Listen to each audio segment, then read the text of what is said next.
We are live. Sorry about the late start. Just sorting out a few things. I'll be back in just a sec. 2 minutes of it starting. Maybe less than that.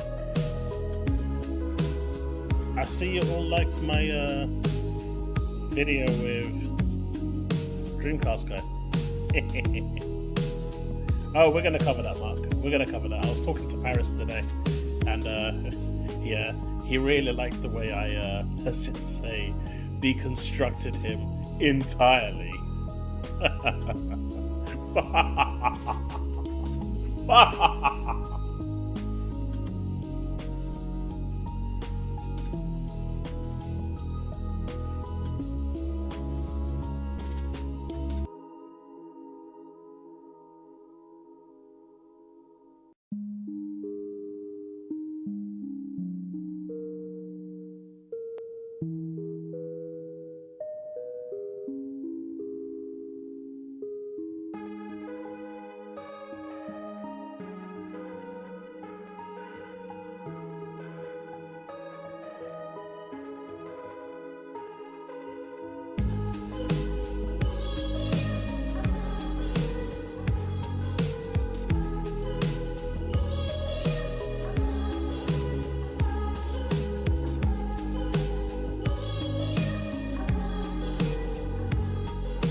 The music in the background is called Nado Elo.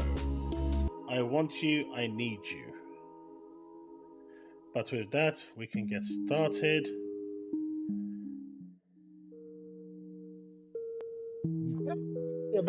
We're back, boys and girls. We are back, ladies and gentlemen, for another stream, and we are gonna have another stream tomorrow where we're we're gonna be co-streaming. I'm one of the officially partnered co-streamers for the Summer Games Fest. Woo! Actually means not much, but still nice to be officially authorized. Hopefully I won't get demonetized on any of the licensed music, but that's great. Xbox once again snubbed their nose at me, so I'm still gonna do it even though they snubbed me. I don't get it. Everyone opens the door except Xbox. I must be hurting them in some way that I don't know yet. What am I doing, chat? Let me know what I'm doing, because I don't know.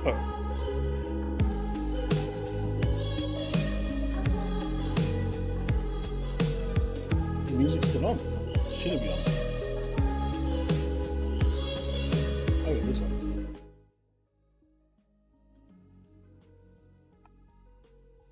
My bad. My bad. How's it going, folks?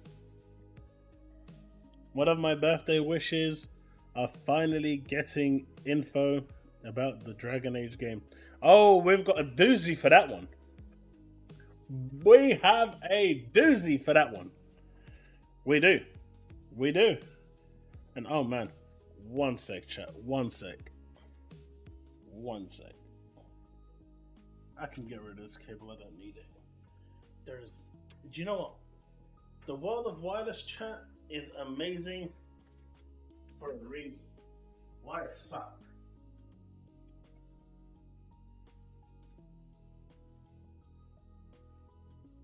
And a cool breeze coming all the way across. Alright, we're good. We're good. We're good. We're good. We're good. So, first of all, how are we all doing? It's been so long since I've seen you guys. Like, forever.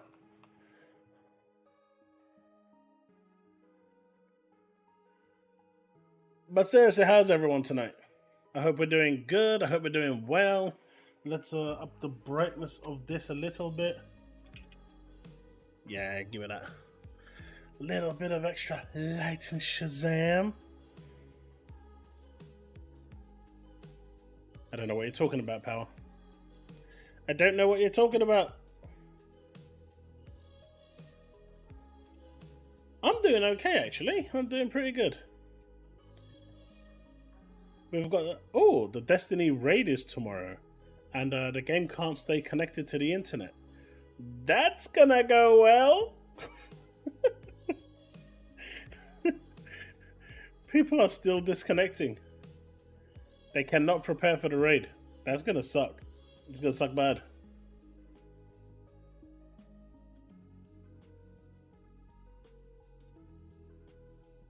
What's that? Is that Oreo? Okay. Save Oreo. But yeah, I'm doing well. Oreo's good. Our older cat has semi-returned. He comes here now for food and then runs away. Yes? How are you gonna actually get here? I can't exactly come there now. Why can't I come there? Well, we have a conundrum. Have you got like a conveyor belt so you can bring the coffee? No, that's not gonna work. 1 second, chat. 1 second. Oh, come on. Why are you so camera shy? You could just come in.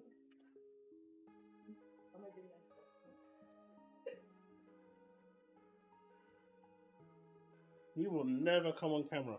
Ever. One of these days I'm gonna trick her. And then she's gonna murder me and I'll never be alive again. Probably not the best idea. Learn Roman numerals.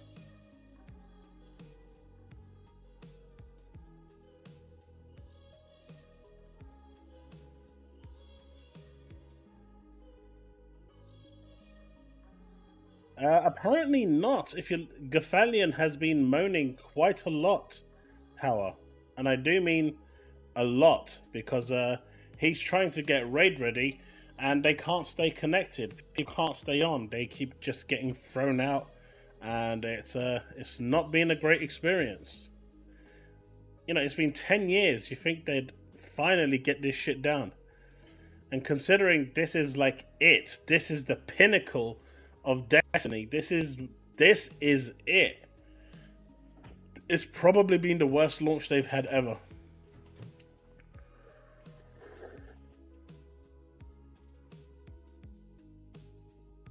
Oh, go on then. Mate, he's gonna murder me. He's gonna murder me. He's a good boy.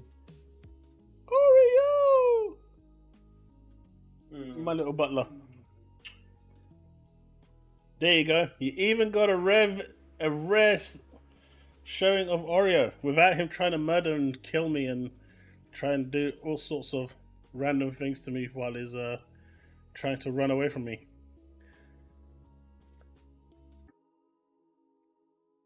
So, I've been told that the presentation on Sunday, I'm going to be very happy. Now, I've been told this by a few people that have direct links to Microsoft. Take this as you want. Obviously, I'm not going to reveal my source or who said it or whatever. But I trust them. They've been in the industry for, well over 10 years now.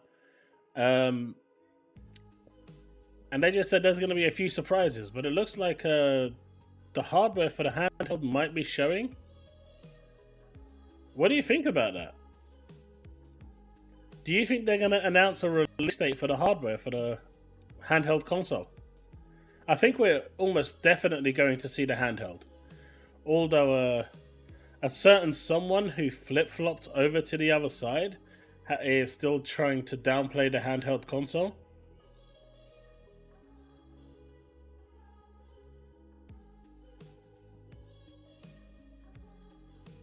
Yeah, Rich, that's never going to happen. I'm never going to reveal my source. Day one for you? I think we're actually going to get hardware specs. I think we're going to get the whole thing tomorrow.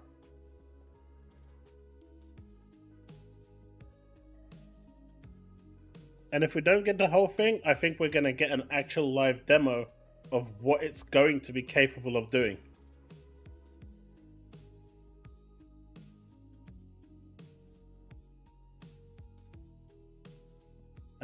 Do we know what? Tim Dog. How did you know I was talking about Tim? How did you know? How many games are going to PlayStation? Last, outside of Doom, it's the usual suspects right now. Elder Scrolls expansion, which just recently came out, they might show that because that's obviously multiplat. I've known about a Minecraft update that's been coming for a while now. Obviously, Minecraft is everywhere, so there's Minecraft.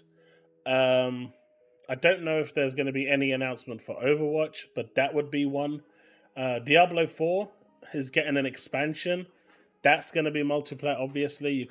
The game's already available on PlayStation. So the announcements for PlayStation, outside of Doom, should be the ones that are already there. Or the ones that we know, like Call of Duty. You know, the ones that we already expect is going to be everywhere because of the scale of the game. Nothing in terms of like new stuff outside of Doom, and even Doom, in my opinion, falls within that legacy title. Obviously, that now raises questions about Elder Scrolls 6 because Elder Scrolls is a legacy title. Starfield wasn't, so Starfield is exclusive. So we'll see.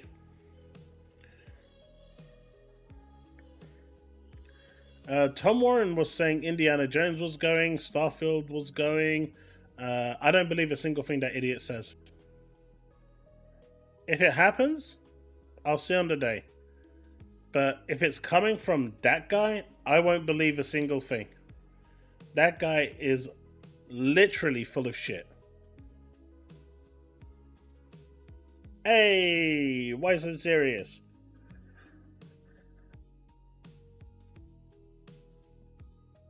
You just watched the Gorilla Showcase? Yeah, I think I was pretty much, I passed out after work today. Really?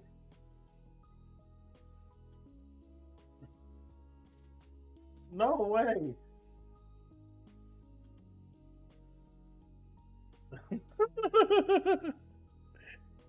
But yeah. Tomorrow? I didn't say tomorrow, I said Sunday. Tomorrow I said I'm gonna be doing the Summer Games Fest. I'm an official partner. Well, co-host partner.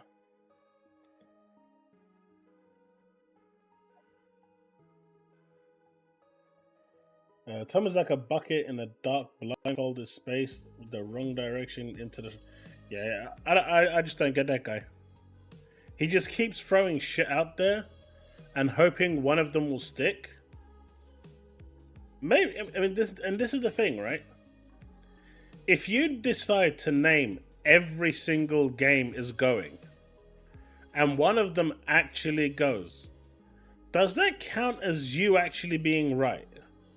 Serious question. If I named every single big Xbox game, go, and I said one of these are going, and then one of them did. Does that really count as me being right? Because that's what Tom is doing, right? So I can't take that guy seriously. I just can't. Even if I wanted to, I literally can't take that guy seriously.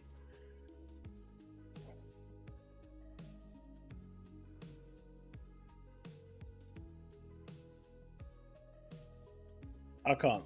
Because it doesn't make sense. It does not make sense. But the handheld is going to be huge. And if we get the handheld announcement, well, we should be getting the announcement on Sunday. I'm going to be super excited to see what it looks like. I'm predicting a 9 out of 10 for the showcase personally. I am really hyped for this one.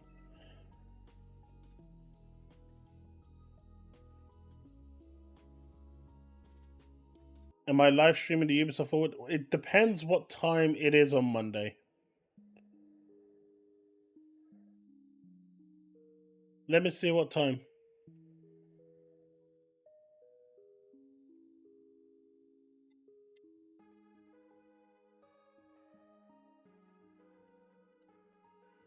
Are you saving him?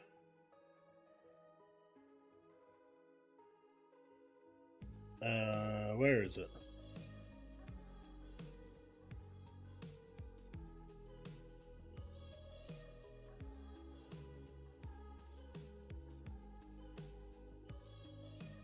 Doesn't really give a UK start time.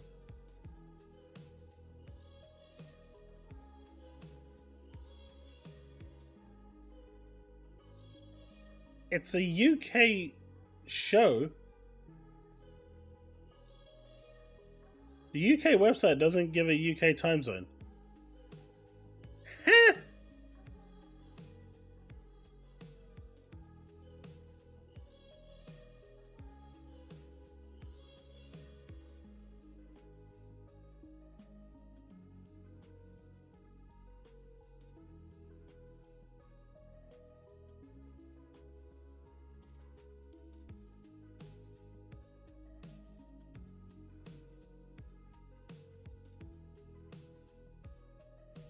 It's 8 PM? Are you sure? 9 PM CET is 8 PM?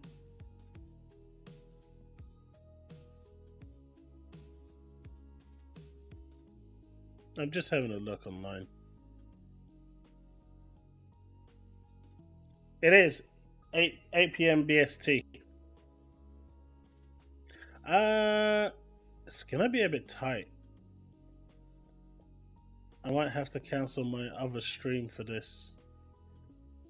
But that will mean I'll have to push my stuff to Wednesday. Do we know how long it is?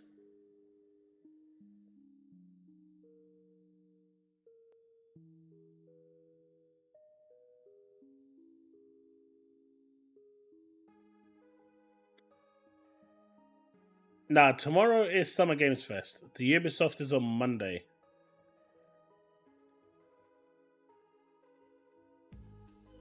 But I don't know. I'm super excited for the handheld. I think it's going to be huge. I'm really looking forward to it.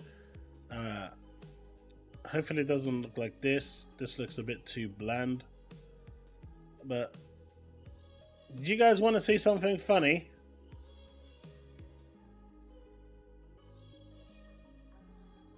Do you want to see something funny, chat?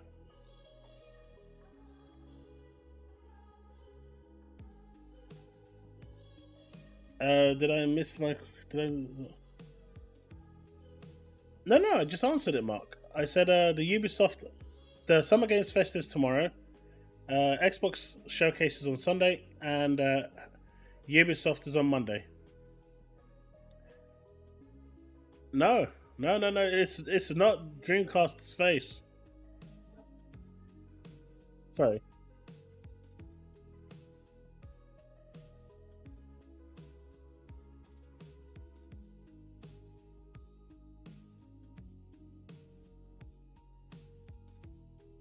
No, it's not Dreamcast's face. It's this. I don't even know what to say. I don't even know what to say. Not that question. Let's see. What did you ask? Kills, do you think Steam will be announced coming to Xbox, or do you think that will be next generation? It's not coming this Xbox. You won't see that for this current Xbox. If it's coming, it's going to be for the next one, because the console has to kind of be purposely built for it. But you can play GeForce Now on your Xbox, so that's some conclusion.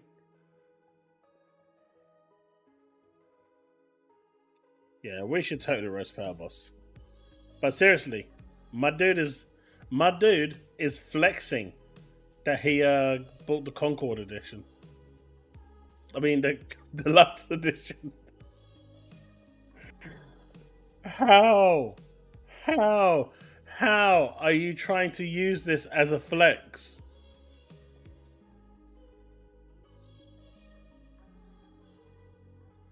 Deluxe edition is $60. It's $39.99 base for US.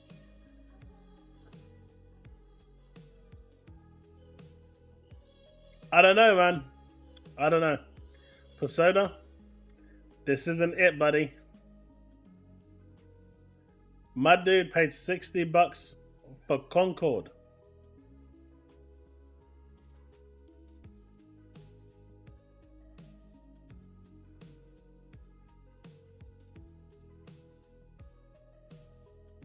And do you know what I want to see? Do you know what I want to see, chat?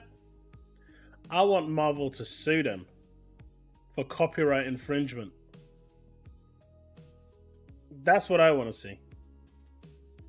I want to see Marvel just send them a cease and desist and just sue them, because this is blatantly a copyright of infringement of Guardians of the Galaxy. Marvel would absolutely have claim on this. Can you imagine Marvel taking like 50% of the sales for this game?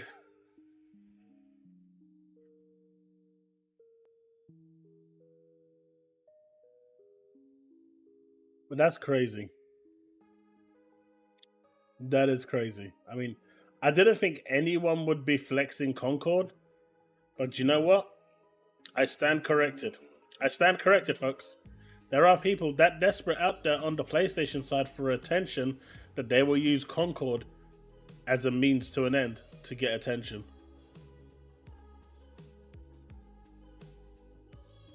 I mean, that's pretty much on point, Serve.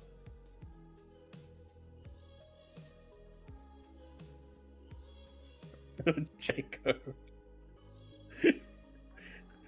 Mate, don't beat a dead donkey. Those ponies are getting beaten hard right now. You don't need to murder them. You've beaten them already.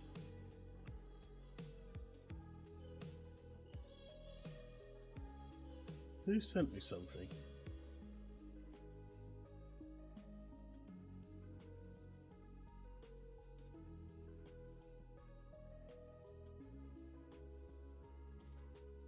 What?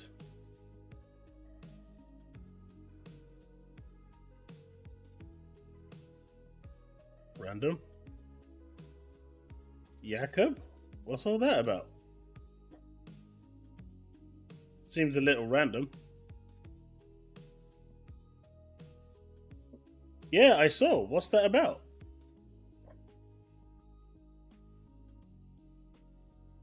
Seemed very random.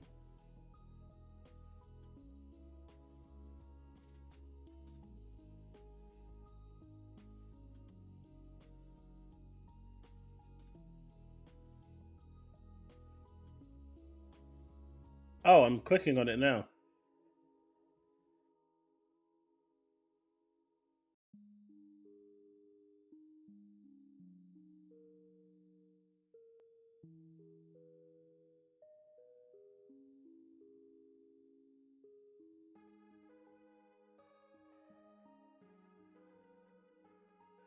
I don't even know how to respond to that, Jacob. I don't even know how to respond to that. The salt content next week may prove fatal. Oh, mate, it's going to be bad. Because they actually believe that it's going to be it's going to be a walk in the park and it's going to be a failure. Did you see what Unleashed put on X? I did not. I'm trying to get him less and less noticed on my tweets, so I try to avoid him. But I'll have a look. But did anyone see this video by Paris? I think he put it perfectly. But did anyone see this video? This 4-minute video?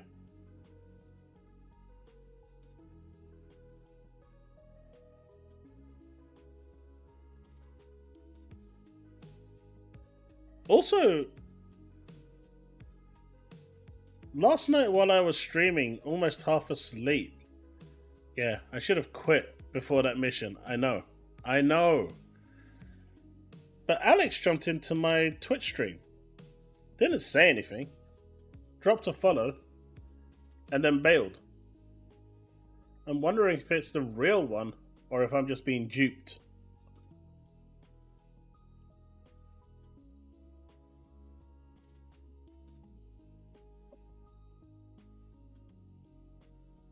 Did he get likes for this post?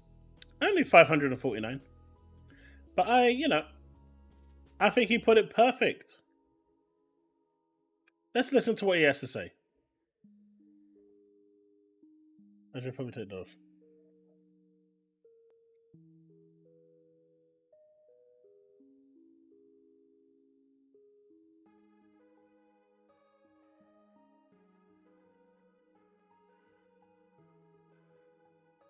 You can't hear it. One sec.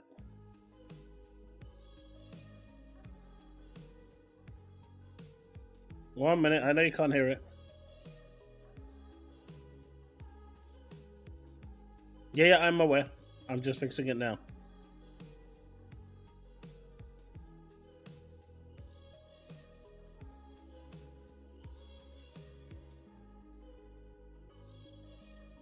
Alright. I thought I fixed this before, but it doesn't seem like that one's going to work. Okay, let's put that there because it was really loud. Okay, let's go. I'll do this now.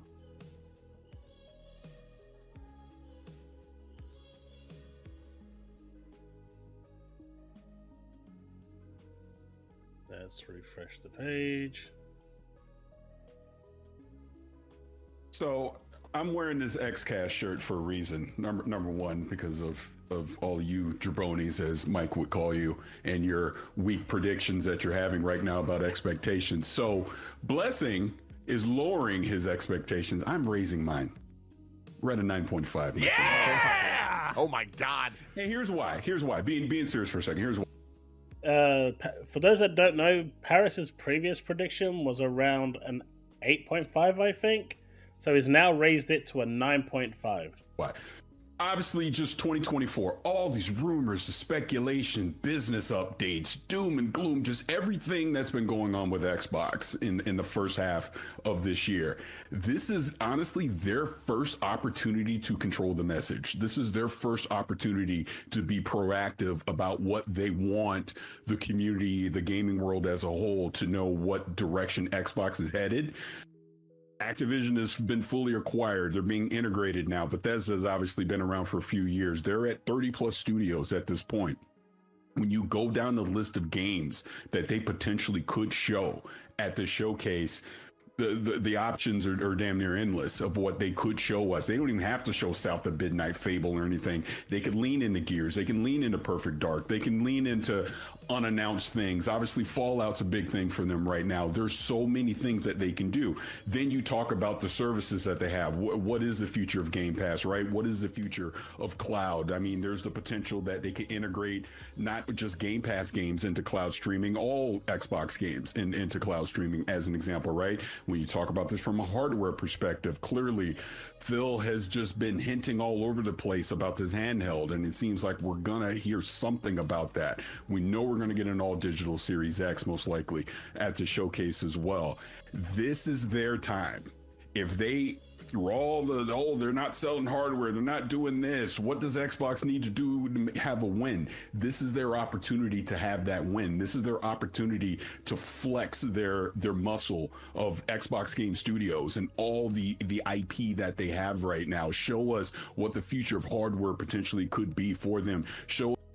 See, I agree with that 100%, right? Because during the business update, you could clearly see that they were unprepared.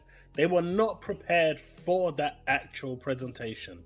I mean, when Sarah was saying what she was saying, she was looking left and right, which were basically to the PR guys or women or whatever, whoever they were, to basically make sure she's not saying something that's not correct.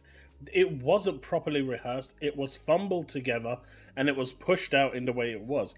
That's why you had 2 minutes of information and an 18 minutes worth of waffle. But now, with this showcase, it is their stage, it is their presentation, it is their show. So this is their moment to come out and tell you exactly what it is that they want to do, where they want Xbox to be in 10 years, and what you as a gamer mean to them. This is their platform now to be able to do that. And I think, you know, they kind of need to push that out there and do it. And I think if they do it right, it's going to blow everything else out of the water. And they don't even need to come out and say nothing businessy.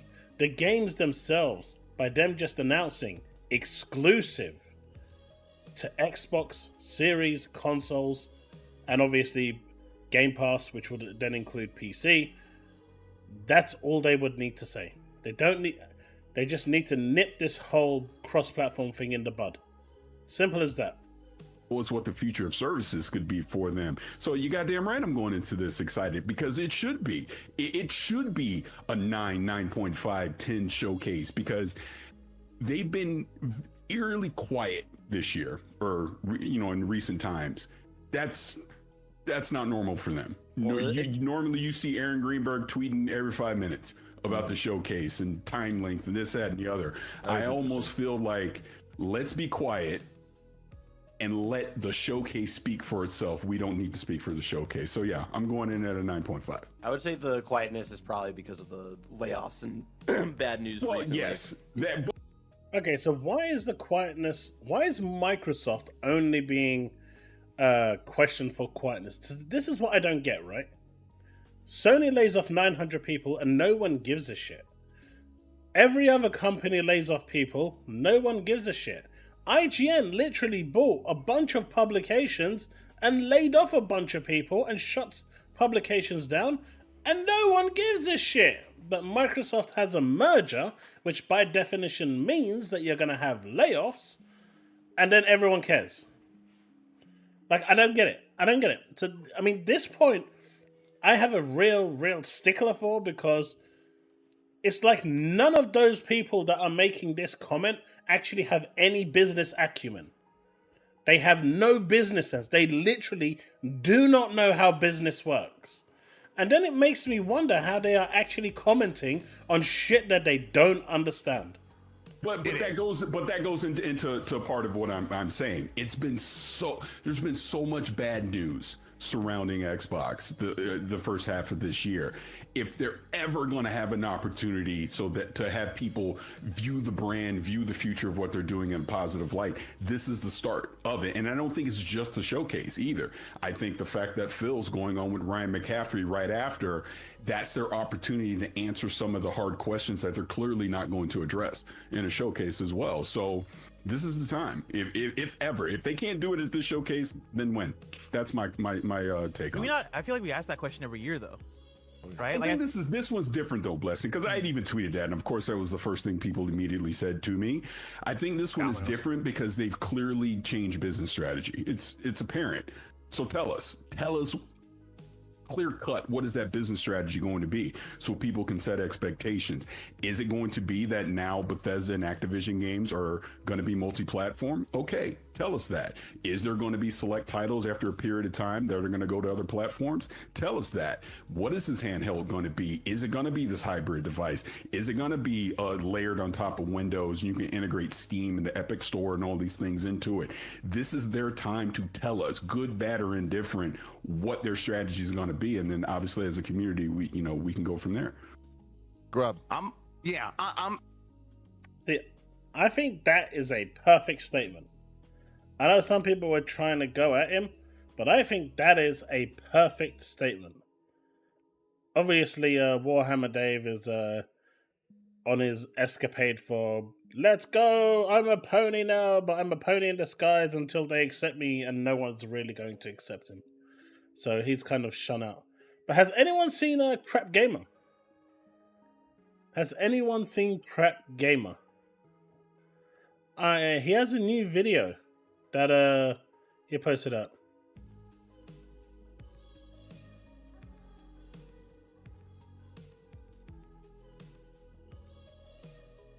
This is my fault. What did I do? Wait.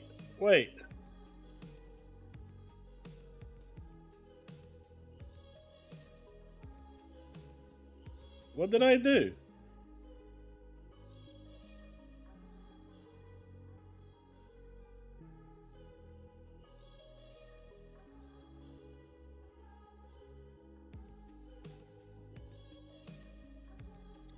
Ah, I see. I see.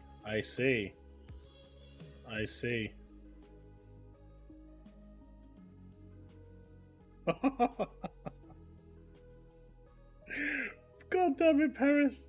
I'll show you guys in a sec. Because there's levels to this. Oh god, I love Dark. Guy's such a legend.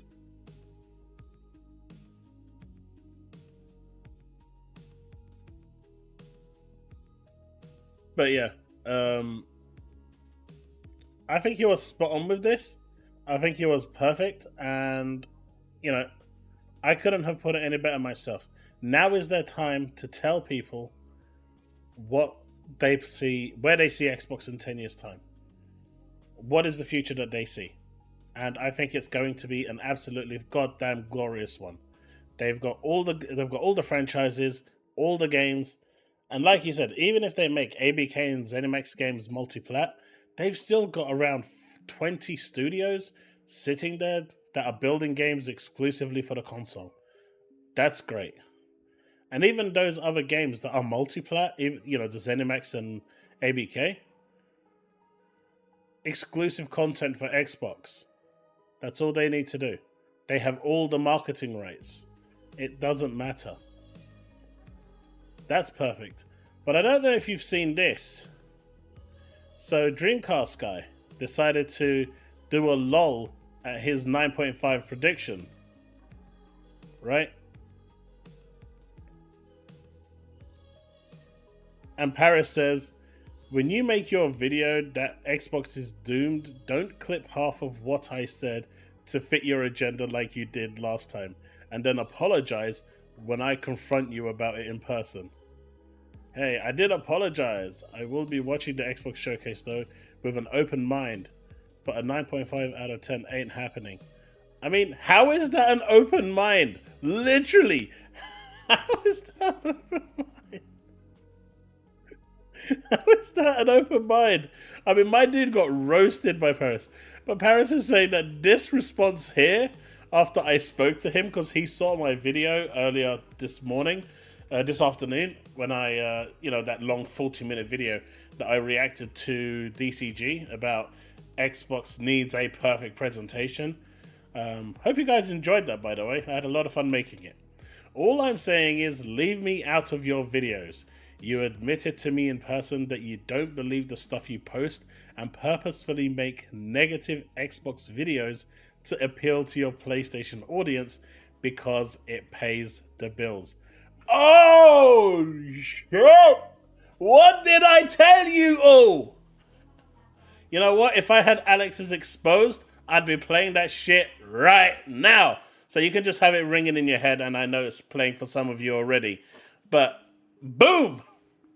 I've been saying this for a while, that he's only doing it because it gets the views.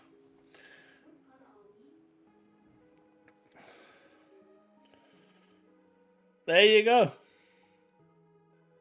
All I'm saying is, leave me out of your videos. You admitted to me in person that you don't believe the stuff you post and purposefully make negative Xbox videos to appeal to your PlayStation audience.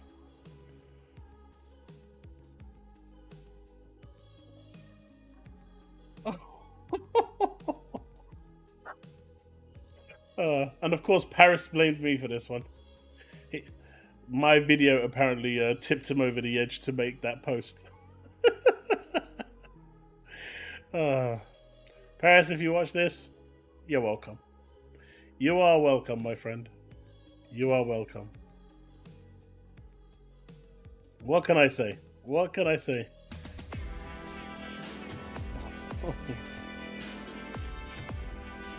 Hey, got a new subscriber with a new super chat. Thank you very much. Carlos Jose Hernandez Yaramillo. 20 Mexican. Exposed. Thank you very much for that super chat, my dude.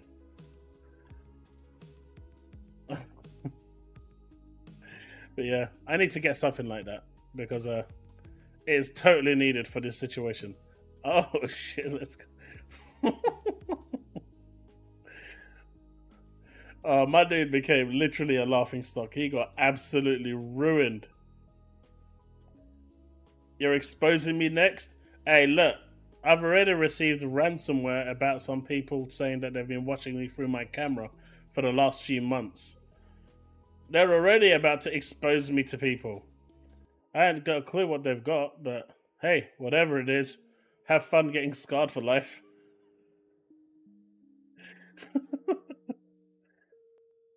He keeps adding Paris as a source to Xbox negativity in his videos last. And Paris doesn't like it because I can see what Paris is talking about because I know Paris, I talk to him quite regularly. So I kind of know what he's talking about when he's posting. But what Dreamcast guy is doing, he's taking snippets of a conversation or snippets of text and using those specific snippets so he can twist it into a negative agenda.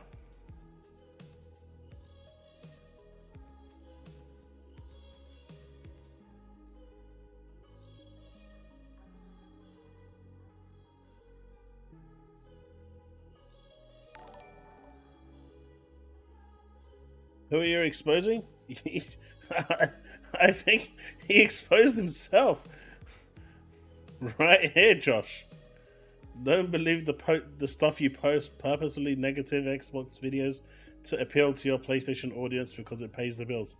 I mean that's burn. That's not. I mean, look at the ratio. Holy shit! That's game over, man.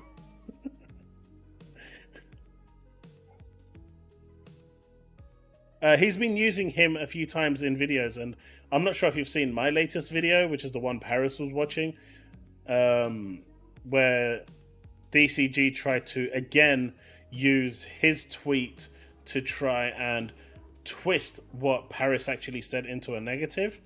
And well, I set the record straight in that video. I said exactly what Paris was talking about and what he meant by this and what he was referring to, but obviously, DCG was trying to use that as a full-on negative to push on his agenda and try to expose Paris as a Xbox hater of some kind.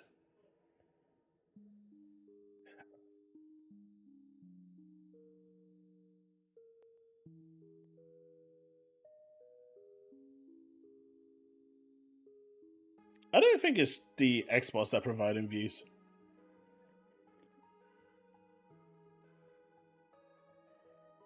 If you read his comment section, Xbox fans would not be responding like that. He provides me with free content to mock him. What are you on about? If he wants to make a fool of himself, I'm happy to use that to my own personal gain. When he stops making a fool out of himself, I'll stop using the content to make. And anyway, I don't actually go looking for his content.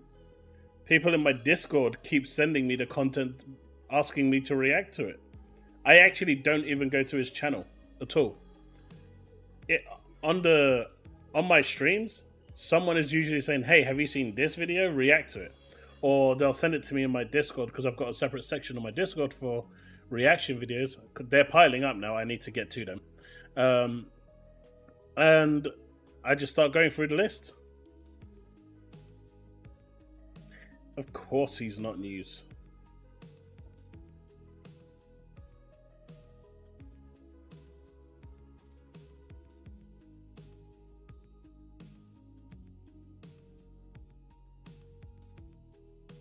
And that's okay, Silver.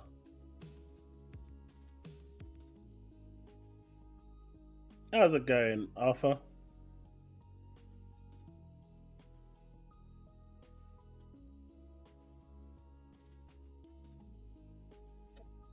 It's weird, right, Shaded?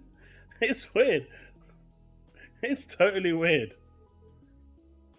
But it looks like the fruition between Square Enix and Microsoft is finally starting to pay off. Now, these two games are available on Xbox Game Pass. Octo Traveler 2 was shadow dropped yesterday, and it is now available until January from what I've read. So if you want to play them, do play them, because January they do come off. If you're a Game Pass Ultimate subscriber, you get additional discounts if you want to purchase the game outright.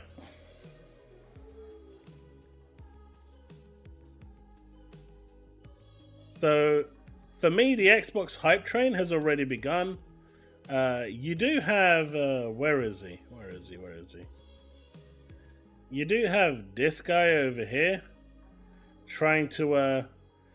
Octopath Traveler on Xbox with Game Pass is $47. On PS Plus is $39. I think he missed the point that on Xbox it's $0 if you're already a subscriber to Game Pass.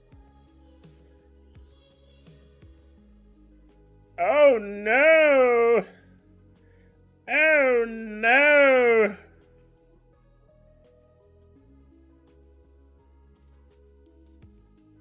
Is it 26?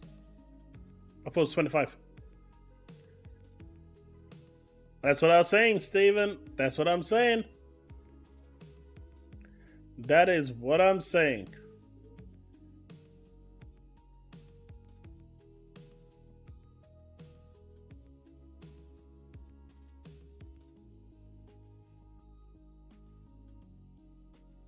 No way. Is it really about Paris gaming?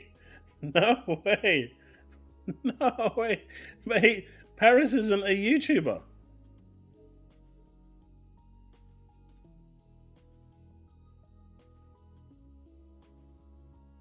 He's not even a YouTuber. How is he giving his... He can't even get stats right. Final Fantasy VII is going to be a long ways away, my dude. A long ways away. Also, the $39.95 is only if you are a PS Plus member. Yeah, the same as... Is it this one? No. This is with Game Pass. $47.99. It's $59.99 if you're not. So the discount is with Game Pass. So it's the same thing. But like I said, when it comes to Xbox, you can just play it for free with Game Pass, so it's fine. I mean, Dreamcast guy should have just taken the L and just moved, man, but he didn't. He didn't. He didn't. He wanted to fight back, and he's going to get absolutely murdered. Nah, Lost, he's all yours, man. Lost, I see this curse thing is going around now, but you guys can keep him. We do not want that curse back. Look, ever since he left, Xbox's fortunes are starting to increase. We're getting Square Enix support. We're getting talks about hardware. We're getting an amazing showcase coming up. You know, our fortunes have suddenly just blossomed with one guy switching over. On the other hand, as soon as it goes over to PlayStation, what do you guys get? One of the worst state of plays you've had in a while, with everything pretty much announced for PC. No news about PS5 Pro. No. You got Concord. Yay!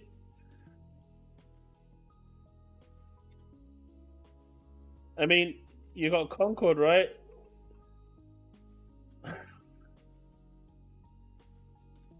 I think they like to Nintendo. But you ponies you all took him in with open arms at the time, saying that he was, you know, he's seen the light. What's happened? What's happened?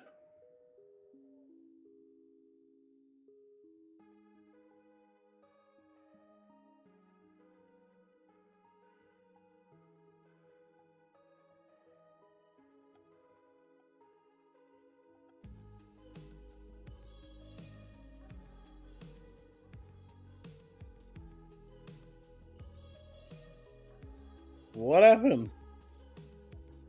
I don't know, man.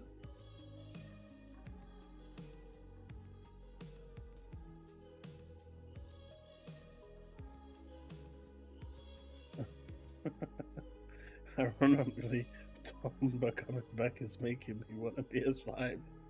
Let's see if that's a bit.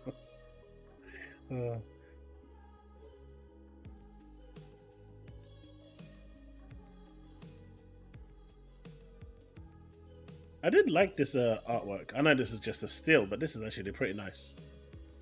But yeah, if you want to play Octopath Traveler, now's the time to do it. You know, get in there, play it. I haven't played it yet personally myself. It is on my to-do list. I've heard nothing but amazing things about this game, and you know, give it a shot. You might be surprised. But you know what else is amazing? It doesn't end there when it comes to wait, has my thing lost audio?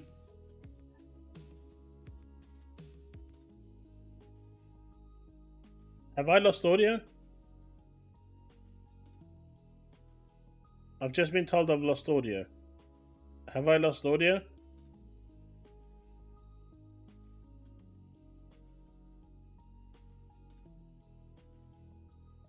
Can you guys hear me?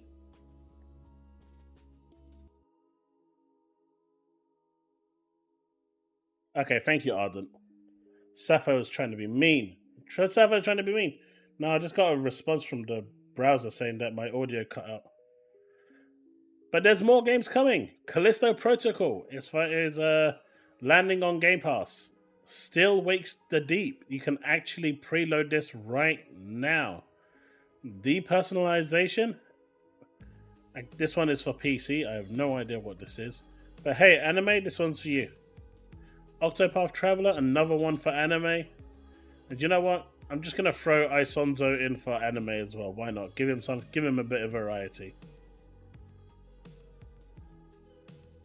But this looks, I mean, this is a pretty good lineup for Game Pass drop.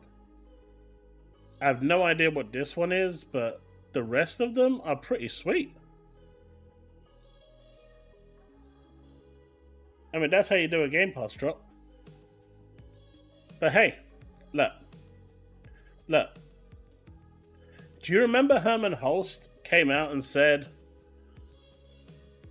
gas games will be day and date on PC, but when it comes to single player games, those will have a strategic action to them, and you know, they won't be day and date. So why is this day and date?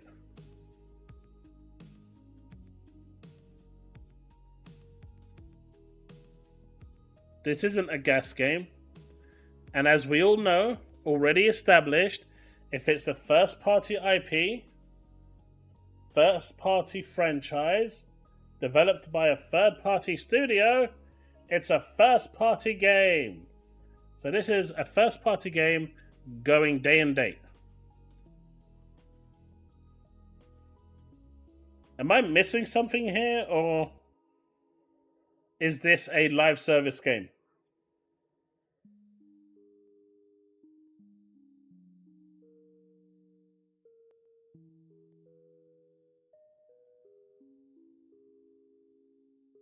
Because I don't think this is going to be a live service. And if it's not going to be a live service, it's a single player game that is part of the setup that they said wouldn't be day and date, and now it's day and date. I already have Still Wakes Deep pre-downloaded. Mate, do you know how long it took me to download Destiny? Just so I could stream it yesterday. I almost gave up.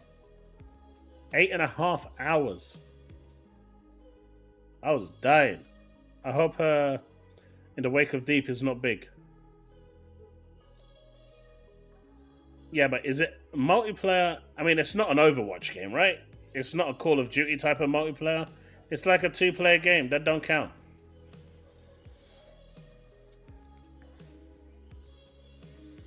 Would it require PSN too? Lego Horizon 5v5 hero shooter. Let's go!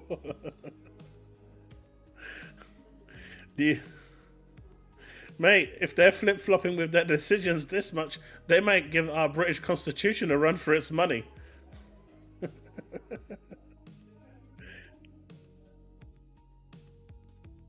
Hey, look. If you're going to come out with a statement and say first-party games will not be going, this just tells me that single-player games are open for discussion. Nothing is off the table, is what this tells me.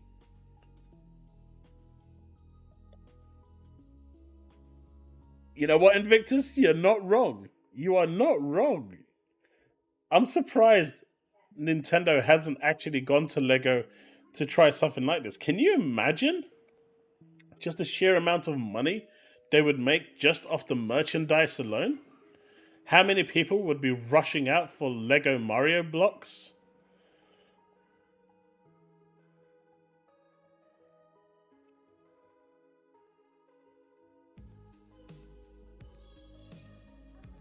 You know what? Sappho, I actually want to see it now. I do. I never even thought about it, but now I want to see it. It's one of those things that you never think about, but now that I am, I actually want it. Nintendo needs to make this happen. I still haven't booted up the final shape. Still Wakes Deep preload was about 8 gigabytes. Okay, that's not too bad. That's not bad. But the final shape, if you can stay connected, it's a lot more narrative driven now. Lots of cutscenes and stuff, which I like personally. I think Destiny was missing that a lot. So it seems like the Sony touch to it has paid off. But the actual combat aspect of it was the same. Pretty much nothing's changed. They pick a mechanic and they go with that same mechanic, and they probably use it for the rest of the expansion and the raid.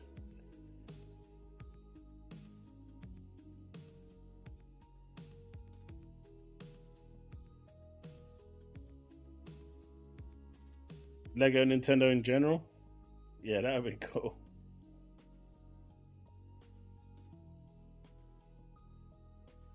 But yeah, so much for no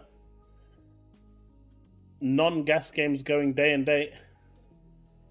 I guess that myth got thrown out of the water real quick. That myth went out real fast. That got debunked real quick.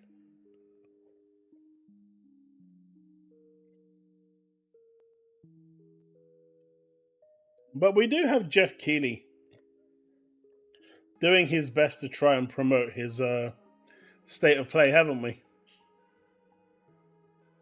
We do have Jeff Keighley doing his best to try and promote his state of play. Dragon Age The Veil Guard. This is the new name for what it was. I can't remember what it was originally. I can't remember what this was originally. I forgot the original name to it now. Does anyone remember? Dreadwolf, was it?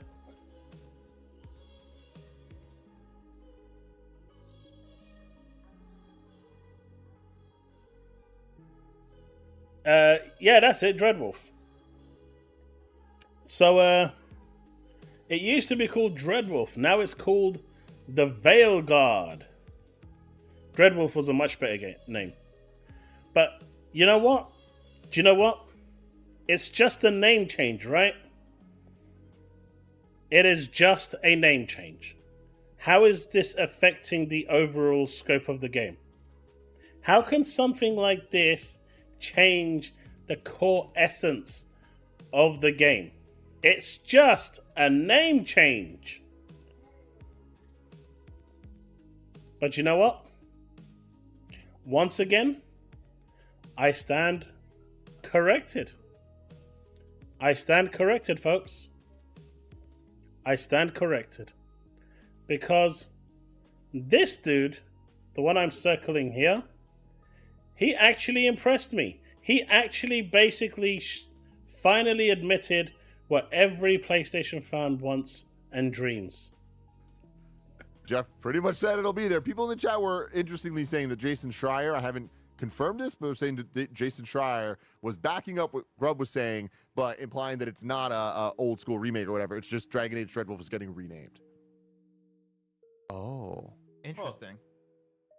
Look into that to see what was actually said, but I saw chat kind of referring to that. So Wait for it. yeah. What do you think about that, Andy? I mean, I don't. That makes me super unexcited. Like, I don't really give a shit about a name change. I'd love to see more of the game, obviously. Like, I want to see what the game looks like. Wait for it. Yeah, that makes me a lot less excited than a remake or a remaster of an older title.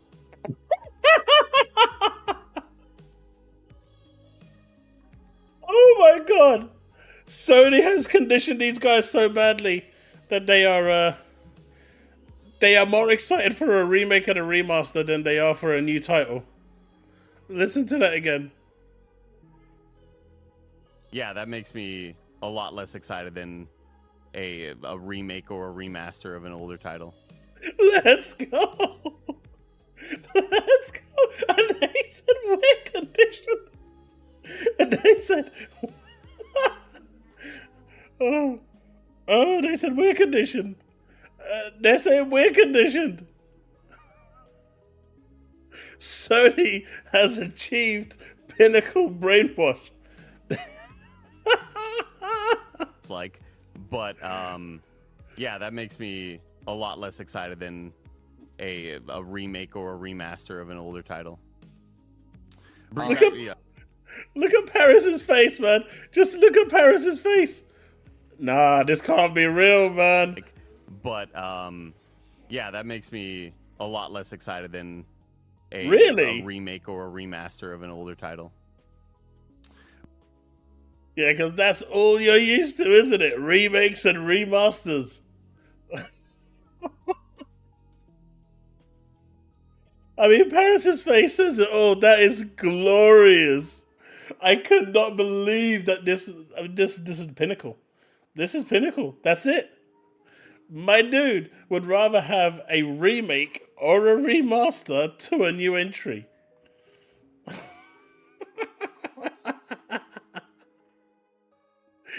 Oh, man. Oh, no. Not like this. Not like this. No. Not like this. Not like this.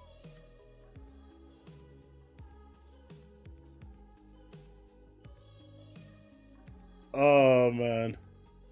Oh, no. Oh, no, no, no, no, no. Not like this. I mean, just look at Paris's face, right?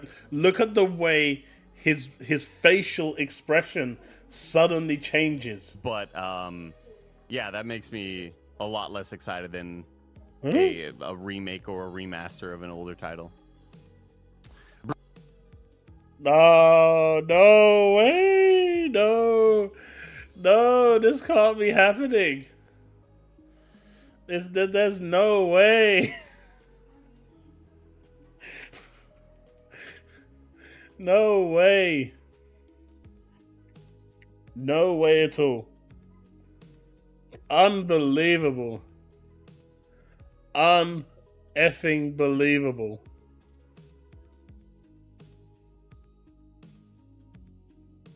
Oh, I know that. I know, but that was just wow. That was just crazy, right? That was crazy. Oh, that was crazy.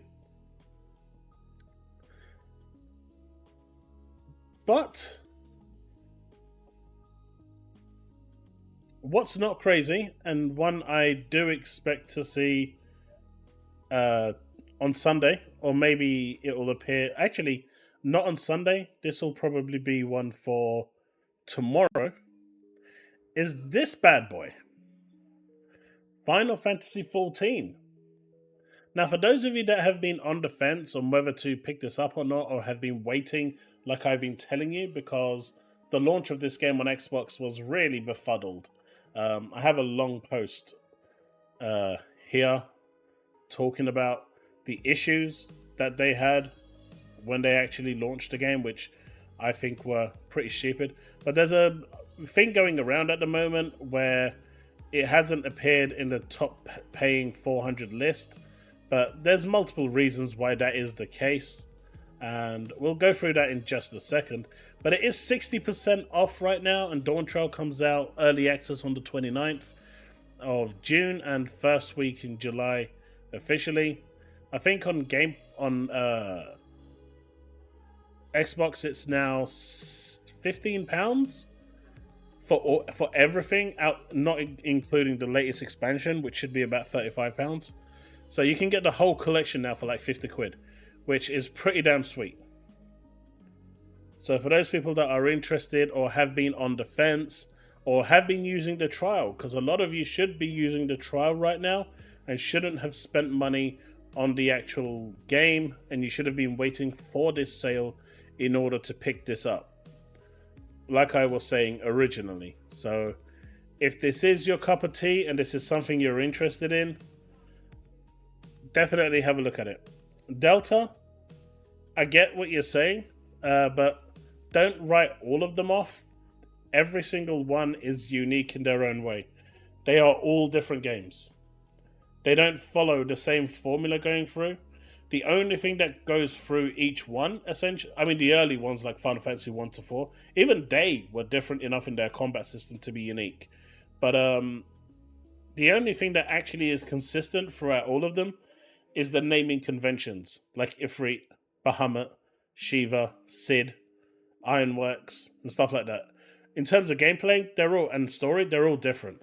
So you might not like, say, Final Fantasy 9, but love Final Fantasy 10, which looks different, plays different, has a completely different story, different setting, everything. Or you might like Final Fantasy 13. So they are really different games.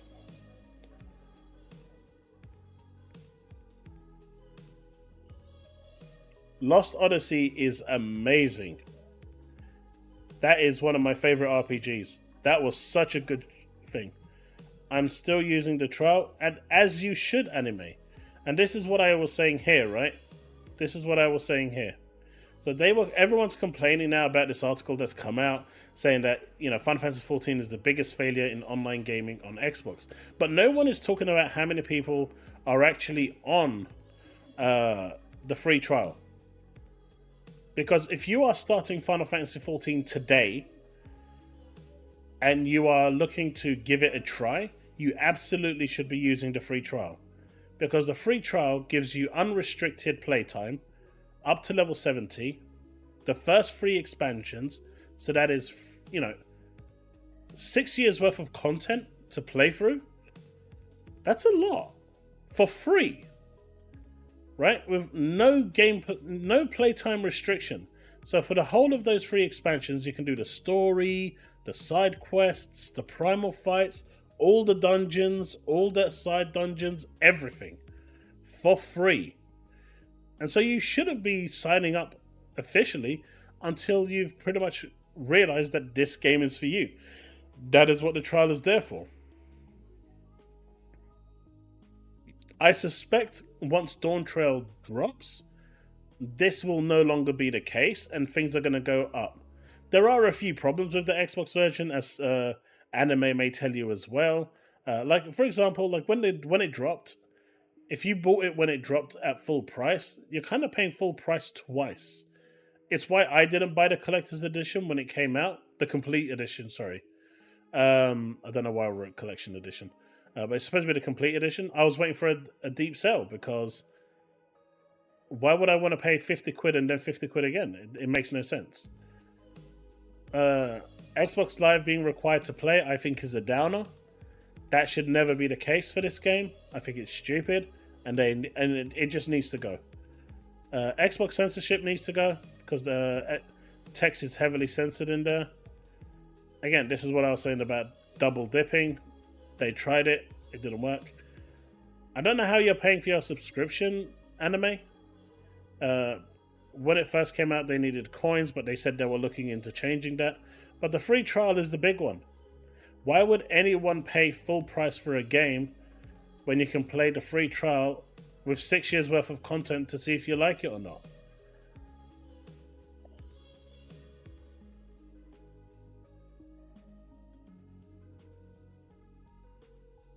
Brian, you're actually wrong. Final Fantasy XII actually used assets from Final Fantasy XI. In fact, the team that built Final Fantasy XII is the team that worked with Final Fantasy XI, and that's why a lot of the assets and the areas are very, very similar to those from Final Fantasy XI. Like South Gusterberg, you've got Selbina, you've got Juno, which is very similar to the areas. The whole monster hunting shtick was taken from Final Fantasy XI. The notorious monster hunting. So a lot of that was taken from there. Even the Gambit system that's used in there now is basically the trust system that's in place in Final Fantasy XI right now. A lot was influenced from Final Fantasy XI, considering the same team that pretty much built 11 worked on there. The problem with 14 was they used the 13 engine when it first came out and tried to save money, and that didn't work. And for those that are keen-eyed, they did try to copy some of 11 into 14, and that didn't work. I mean, I enjoyed it, but the people today just aren't built to play old-school MMOs. But that's why the new school MMOs are very much forgiven. You can do quite a lot an hour a day. You can pretty much get all your stuff that you need to do and then some, and make good progress by just playing an hour a day if you want to, or even more if you can spend more time. But it's 60% off. It's a good deal. Check it out if you're interested.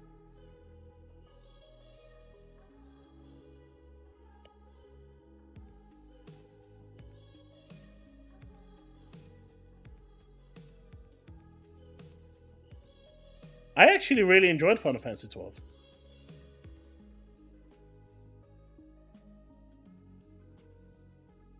No, 14 is a completely different game. Completely different game. You know, the 11 storyline starts off with just the nations and, the Dark Lord from Dynamis trying to invade the present time of Vana'diel. I mean, even the areas are different. You've got Eorzea and Vana'diel. But, then you've got like the whole Trains of Primathia, and you've got the Rise of Bahamut and Juno, and then you've got the other aspects, and you've got the Great War and stuff with the Treasures of Acturgan, Wings of the Goddess. With Final Fantasy XIV, it's a completely different story. And in my opinion, as much as I love Final Fantasy XI as a MMO, which I still think is probably my favorite MMO of all time, the Chains of Primathia story will probably remain up there as the best expansion of all time that I've played, because the story for that was just phenomenal. Final Fantasy XIV as a whole has the best Final Fantasy story out of all of them. From 1 to 17, or 16 I guess, it has the best overall story. The 10-year saga that they had, the Ascian saga as it's known, which took 10 years to complete, which is now finished, and they've started a new story with Dawn Trail. That was like an amazing experience.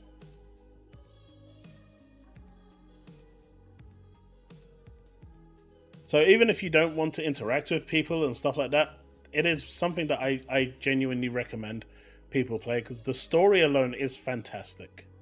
And they are adding single player elements to it now, a lot more, where you can actually go through the dungeons with trust members. Obviously it's slower because they don't AoE. They do that deliberately so they kind of encourage you to go play with other people. But if you don't want to, then you can basically go in as a DPS if you want, and the AI will do everything. The AI will control the other characters and move slowly through the dungeons for you, even the primal fights. But it doesn't end there with Square Enix and Microsoft, because it seems there's 2 more unannounced games coming that's going to be revealed very soon. Now, we know about the Final Fantasy IX remake that's been kind of floating about for a while, but it looks like there's going to be a Final Fantasy Tactics. Now, I actually believe that Final Fantasy Tactics is going to be announced at the Xbox Showcase. So for those of you that are Final Fantasy Tactics fans, and I know there's a lot of you out there, from the chatter I've heard and from what I personally believe, that is going to be announced at the Xbox Showcase.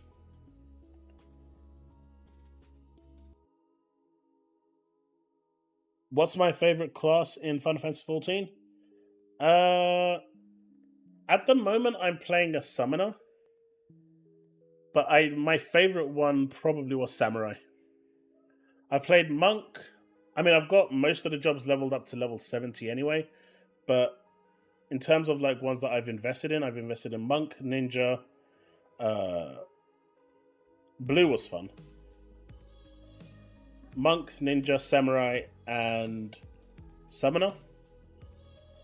And out of those 4, Samurai is probably my favorite. I had to switch from Samurai to Summoner because our raid team already had a Reaper. Reaper's great as well, by the way. But we couldn't have 2 DPS in there. We needed a magic caster in our raid team at the time. So I said I'd switch to Summoner, and I've kind of stuck with it for the most part. For those of you that do have the game, I am on Light server playing on Odin. But you don't need to care about the server as long as you're on the same data center.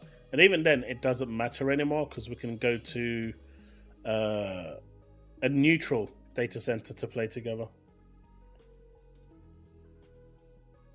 Tactics are good. Very few of those types I enjoy though. Yeah, I agree. It's an acquired taste. You're a warrior? Let's go. I've heard Tactics is good. Tactics is amazing. If you like that sort of thing, you'll really like it. Final Fantasy Tactics would be fire! After playing Persona 5 Tactica and Unicorn Overload, that would be fire. Fire, fire! Let's go! Do you wonder if RTS and TBS is selling better? Tactics is generally the latter. Yeah. I think the good thing about Final Fantasy Tactics is that it's really easy to get into. It's a brand that people are familiar with, so it helps association, and it's got a nice story that goes along with it. So it's kind of like the package. And at the time when Final Fantasy VII was, really big on the PS1, when Tactics came out, you could, Aerith and I think Cloud were actually put in there as cameo characters that you could recruit into your squad. So it also helped its popularity. I was never a big fan of this guy. I don't know what it was. Maybe it was the infinite leveling that you could do. Mate, we have so many Final Fantasy 14 players here. Why don't we get together sometime? Like, come on. What are you doing to me? Join the Discord. We can definitely organize something. I want a remake of 6. I mean, 6 is... People regard 6 as one of the best, so... I'm not surprised, dude. I'm not surprised. Powerboss, it doesn't matter. Not anymore.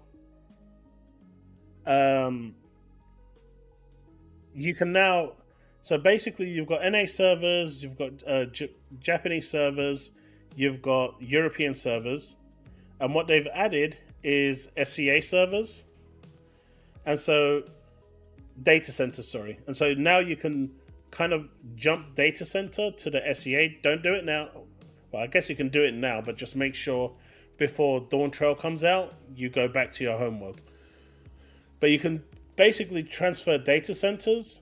There's no cost to this, it's all free, and then that becomes like the central hub for everyone from different data centers to be able to come to one place and play the game. So everyone is on a kind of level playing field when it comes to distance and stuff. So that would definitely be how you would do it. But in the past you couldn't play together, now they found a solution for it. You know what? Pixel Remaster would be absolutely awesome on Xbox.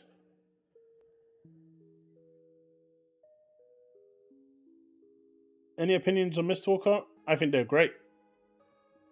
And I want them back to make another Blue Dragon. And I'm hoping that we see a Blue Dragon announcement on Sunday. That would make my day. Especially in like, paying homage to Akira Toriyama.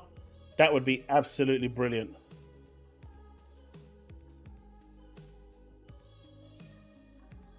I know you're in my Discord, but others aren't in my Discord.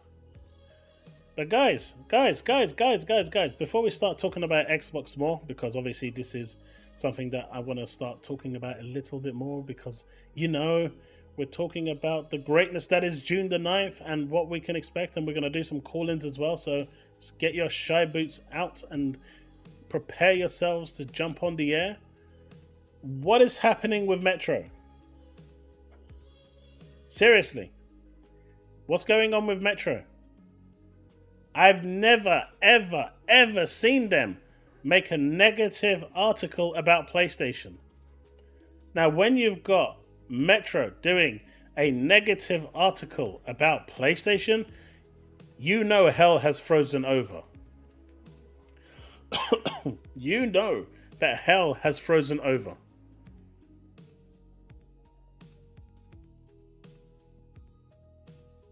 What's going on here? But that's even worse, right? Why are they going to be doing a negative article about PlayStation? But have you actually seen that they removed the 8K logo? Because apparently, if you didn't know, there was a game called True Tourist. Let me see if I can find it. True Tourist. True Tourist. PS5.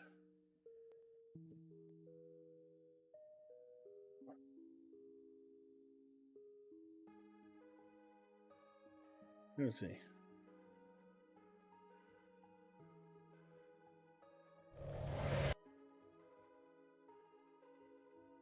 Let me see if I can find it. It's not called The True Tourist. It is called The Tourist. Alright, let me get a YouTube video up of this without any audio. Let's see, and then we can switch over. Apparently the full game is 2 hours long. We just want a trailer, man. We just want a trailer. Here we go.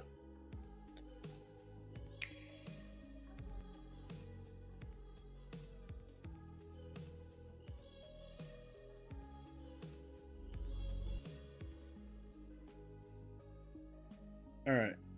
So this is The Tourist. So this was supposed to be the first game that ran 8K on PlayStation. this one. So this game, they said, actually ran 8K on PlayStation, and they were pretty much saying it wasn't a lie, this is it. It turns out, after all this time, this game may actually run at 8K, but the PS5 can't output higher than 4.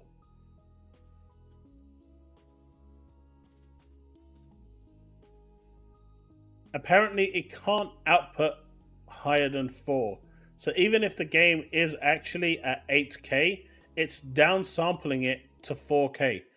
That box was a lie from day one. That box was a lie from day one. Ain't gonna lie, I actually like the look of this game. I do. But it's gonna make me want to play it as well. It's like 2 hours long anyway, so maybe I'll do it. But this was the game that Sony was showcasing as the first true 8K game running on the PlayStation 5. But the PlayStation 5, and I think Digital Foundry also did a video on this, showing how it was running 8K, but it's actually not running 8K because the PS5 cannot do 8K. It's downsampling to 4K. So let that sink in with Digital Foundry as well.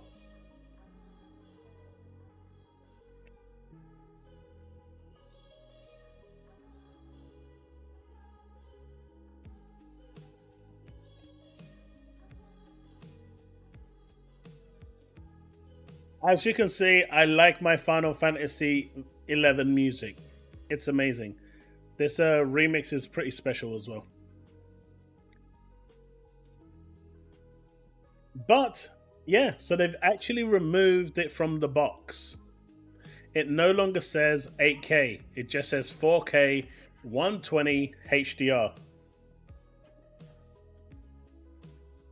I mean, honestly, I don't see the craze with 4K. I mean, my PC is powerful, right? I've got a 3090 Ti, 32 gigs of RAM, a 12900 i9. And even my machine, with the latest games now on Ultra, struggles to run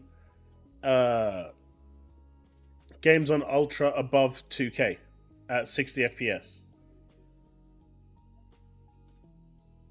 I don't know. And honestly, 2K for me seems to be like the perfect sweet spot. So you get more frames and you get a really nice picture as well. So at 2K I can generally get 100, 120 depending on the game. That's just more valuable to me.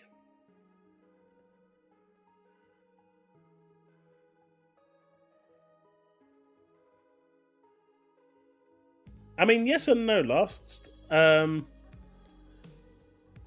2 on my PC ran on Ultra, looked even better than what it looks like on my Xbox, and it ran for me 60 plus constantly. So I had the best possible visuals I could get on Ultra, on the highest setting, with full graphical fidelity, and still getting above thing. Sure, my PC is like 4 times the price, I'd say maybe 5 times the price of my Xbox, but you get what you pay for. You don't go and buy a Ford Escort expecting to have a Ferrari performance, right? If you want a Ferrari performance, you go buy a Ferrari. Ah, but Sappho, it can. It absolutely can through GeForce Now. Yes, I'm not sponsored. Before anyone says it in chat, I'm not sponsored.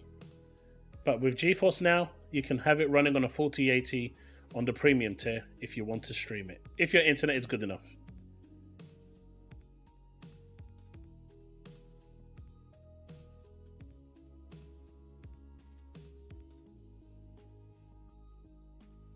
I don't really agree with that anymore. I used to agree with that last. But with the way consoles are built these days, they're essentially just PCs with a few additional things. Anime compilations. Sponsored. No. Ain't gonna lie, I did try to get sponsored by them. They turned me down. They turned me down hard. They were like, nope. Maybe if I stop advertising for them for free, they might actually do it. I'm not sponsored by Ubisoft. I'm in their content creators program. With the understanding that I'm not gonna lie at all. If I think a game is shit, I'm gonna say shit.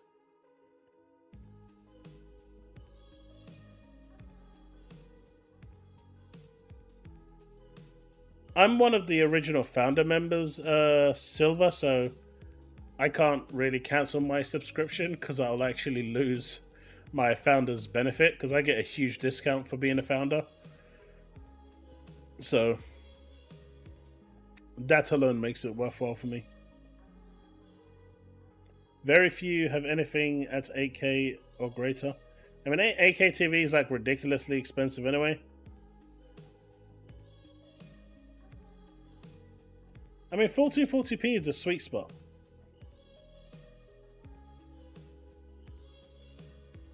It's a nice sweet spot.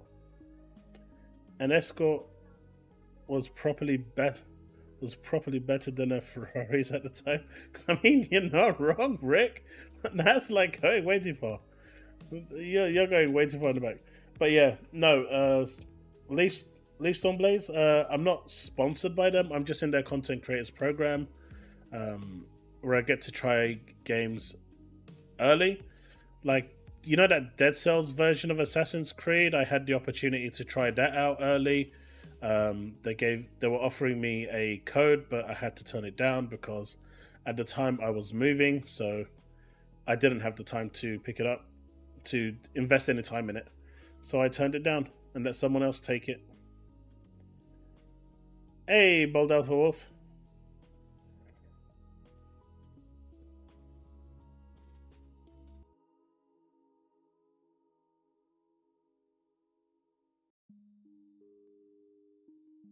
And yet, we all see things clearly with more clarity, Delta. I mean, I personally don't. I'm blind as a fucking bat, but, you know. Skull and Bones? Honestly, I'm still enjoying it for when I play it. It's really basic. It's not Sea of Thieves. But then I knew it wasn't Sea of Thieves. Personally, you know, it's a 6.5, 7 out of 10 maybe. I mean, closer, maybe more closer to the 6.5. But I like it in short bursts. I'm not going to sit there and play it for 10 hours. But maybe like an hour here and an hour there. I enjoy it in those small bursts. I'm not a huge, you know, pirate ship fan. But I like the fact that there's no land stuff to deal with, really. It's just ship-based combat, and that's it. And I know a lot of people actually hate the game for that. I actually like the game for that. Different strokes for different folks, right? Oh, Delta, I'm sure we can't. But that's why by 2077 we're all going to be cybernetically jointed to basically allow us to see it. Chrisia, what is coming out soon? What did I miss? But don't worry, guys. Don't worry. Don't worry. Because do you know who's confirmed that the PlayStation is going to do 8K 120 FPS? Your good buddy Tim Dog. He's we are Borg. But yeah, Tim Dog has confirmed that 8K 120 FPS.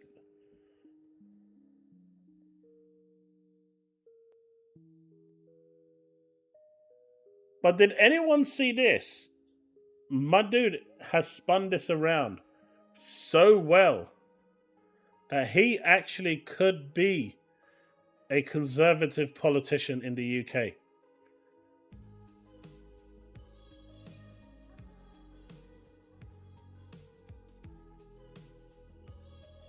I mean, Spain hardware sales for May. Yes, PS4 sold 29% more. PS5 outsold it by 1,064% for a ratio. Do you know how many units it actually sold? 16.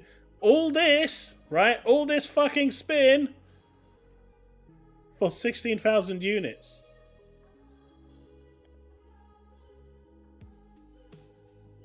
I just can't.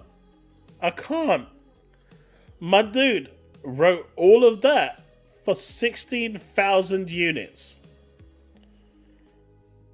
I just can't. I just cannot understand how you're gonna sit there and start circle jerking for 16,000 units.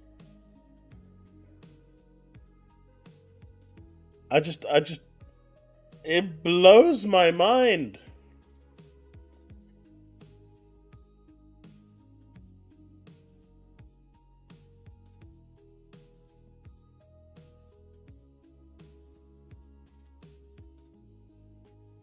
I don't get it. I mean, he is literally saying numbers. It is literally about numbers. It is literally about numbers.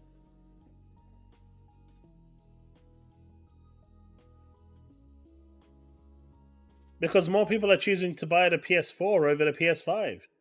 Because there's still not enough reason for people to upgrade from the PS4 to the PS5. There's not enough next-gen games only.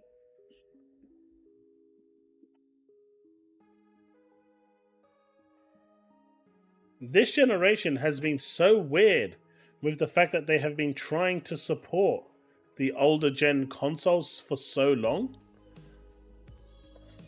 They've almost left... I mean, if you have an Xbox One console and you have a decent internet connection, you actually have no reason to upgrade to a Series X. Because through xCloud, on your Xbox One, you can play all the next generation games. You can play all of them that are coming from Xbox. Because all of them are going to be on xCloud. And so you can play them all.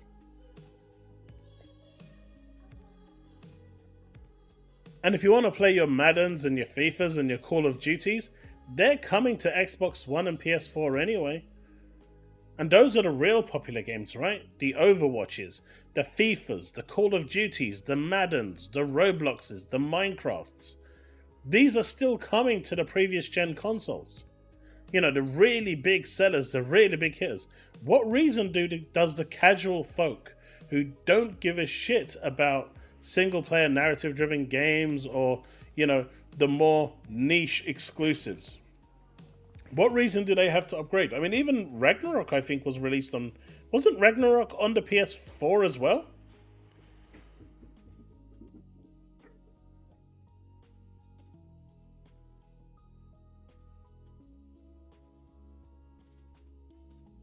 That is a good question. Can you? I thought it was only Game Pass games. So basically, anything that's released by Microsoft on Game Pass that is first party can be played on the Xbox One. And if the game isn't available on Xbox One, like say, I don't know, Redfall, Microsoft Flight Sim, there's a few others that are not available on Next, they can be played through xCloud. And with the new system that Microsoft is now bringing into play, where if you buy a digital game on Xbox, any third-party digital game, you can stream it on xCloud. You'll be able to do that on your Xbox One. So Alan Wake 2, which is a third-party game, not associated with Microsoft, if you buy that digitally on your Xbox console, you can now, well, not right now, but you'll be able to play it through xCloud on your phone, on your Xbox One, or anything.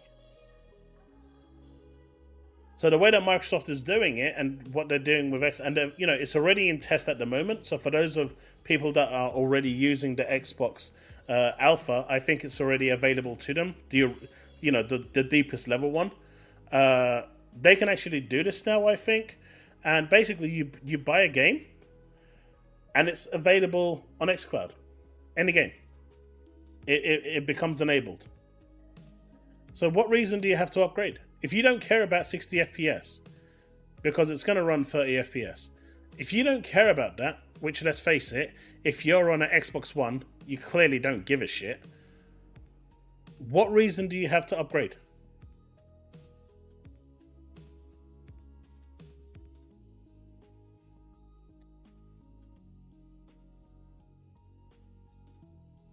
Do you know what I mean?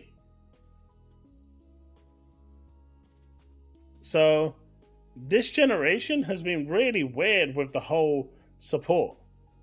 But the spin on this has been particularly amazing. You have to give it to Nibdo. He really, really tried to spin this as much as he possibly could. And even then, my dude was capping for 16,000 consoles. Wait a sec. You spun this in this fashion for 16,000 units sold? I don't even get it. I don't.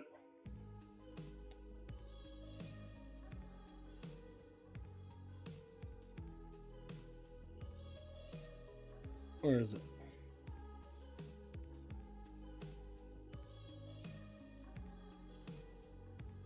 Maybe with KCD2 second trailer, it'll be a big showing, and other games will Call of Duty, Black Ops 6, and Assassin's Creed Shadows. And I mean, but they're all going to be available on xCloud, right? None of those will not be available. Call of Duty won't be, but if you buy it with the new system, it's already available.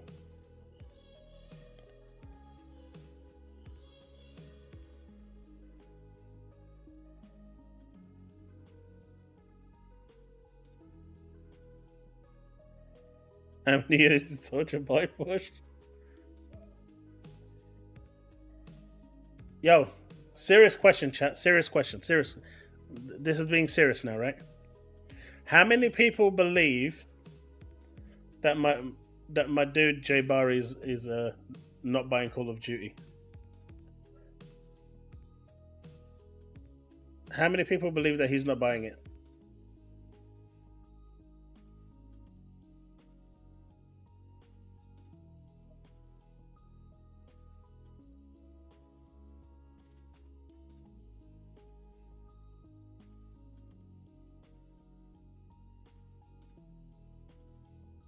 How many people think he's not buying it?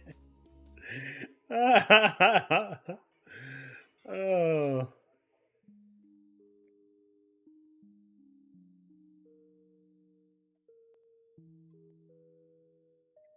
He's the one that teams up with this dude, Persona, to do some podcasts and stuff and talk shows and whatnot on Xbox.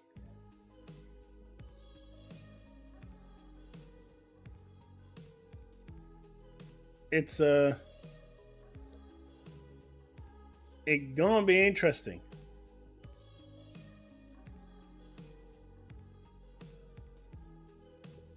That Twitter exists in a different reality. Let me get the invite things up. All right. So the showcase is happening on the 9th. Now, what if you want to jump on and talk about something? Well, talk about a question I'm going to be asking, or maybe you've got a question for me. That is the one. Concord ain't it? I know, Bulldog Wolf. I know. But what game would you like? What game would make the Xbox showcase 10 out of 10 for you? What is the one game that you would want to see there that would blow you away? Or what would you want to see at the Xbox showcase that would blow you away? Feel free to jump in to the call-in. Only thing I ask is that, you got a clean mic, and no background noise. I mean, I'm trying to keep my background noise to a minimum in this small property. All right, someone just needs to get rid of this guy. He's being ejected. You know, Houston, we have a problem. We need mass ejection right now.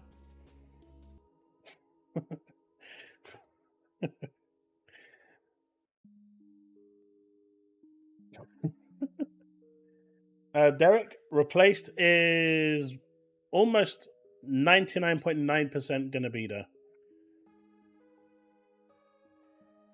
JT Gamer, thank you for the sub. Bari in your language means idiot. But yeah, replaced was, if you saw the publisher's earnings call, replaced was scheduled for a second half of 2024. So it's coming this year. So it'll more than likely be at the presentation.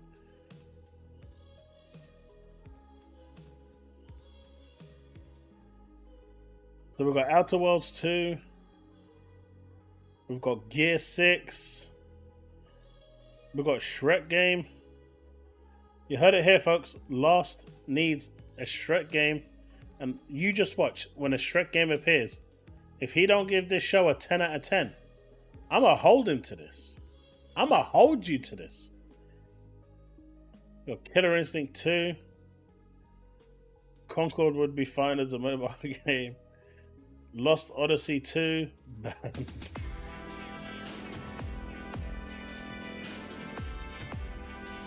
Hey, Justin Mills, thank you for YouTube membership. I appreciate you.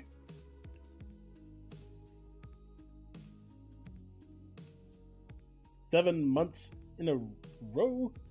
New Gears would be good. Thank you very much for that membership. Oblivion remake.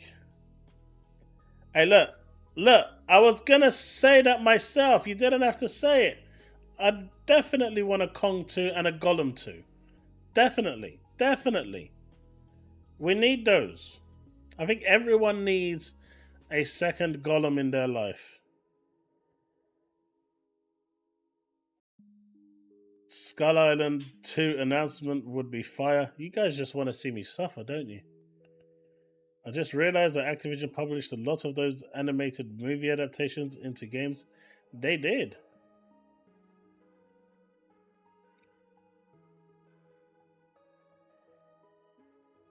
Anything from Software there would make this show a 10 out of 10. A new Crash game. I mean, we should be getting a new Banjo appearing there, so that's gonna be good.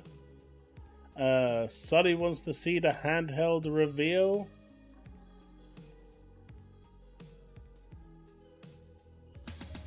Ooh, prototype.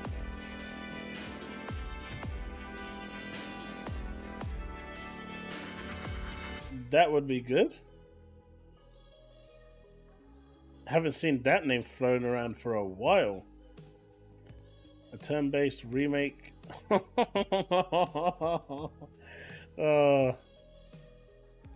guys really want that turn-based game formula back, huh?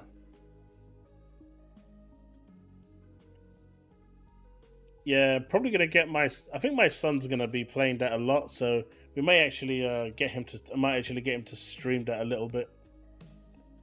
He's really good with it. We need a Persona 6 trailer shown so I can lose my mind. That actually, I'm not sure how far along that game is, but based on Microsoft and Sega's relationship, that is not outside the realm of possibility.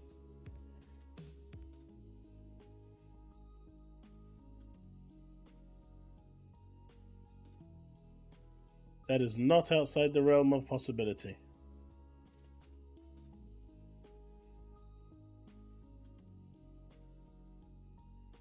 But Justin Mills, a Gear 7 would be good. A new Gears would be good. I mean, we're going to see Gear 6. That's almost guaranteed to be there, right? Gears 6 is definitely almost 100% going to make an appearance. The Marcus Phoenix collection, it's, there's too much chatter about it for it not to be shown. I'm personally expecting a Halo to be there as well, Perfect Dark to be there. I think we're going to get like a Fable showing. We're probably going to get a look at Forza Horizon 6. Man, do you know what? Blinks is such a cool game. And I saw someone actually mention it just now in chat. Can't see who it was though. Scalebound, please. Oh, there it is. Blinks is awesome. The first game was amazing. The second game, they kind of decided to try and mainstream it a little bit, and I think it lost its touch a little bit. But the first game was just so unique and fresh and just really nice. I think they need to go back to that, because that was, Blinks the Time Sweeper was just really, really good. And even in today's day and age, as a backwards compatible game, it is still really playable. Definitely check it out. Hey, Anonymous Boss. How's it going, buddy? A new Tony Hawk game? Now, Phil was actually toying about with this one, because there are people in Activision who actually do want to, do a new Tony Hawk. So it's not outside the realm of possibility for that to actually, happen.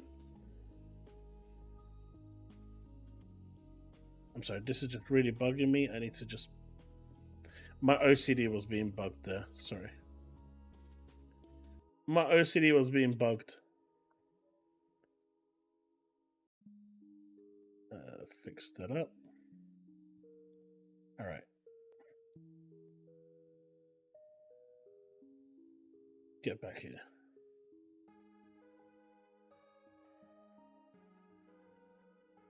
GTA 6 marketing would kill... Dude, if Microsoft turn around on Sunday and release a short trailer for GTA 6 with the words exclusive weapon, exclusive, I don't know, vehicle, exclusive, forget the vehicle, exclusive missions, game done. Game over. People are going to say, oh, one game can't do anything. It absolutely can. It absolutely can and will.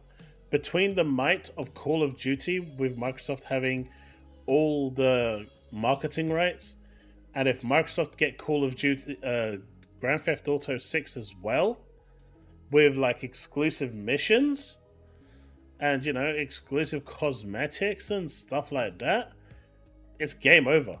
It is game over. That is instantly that is exactly the type of thing they need. And if they really, really want to push the boat, that is where they want to go, because that will change the course of everything. Meanwhile, Sony are still going to be content with this.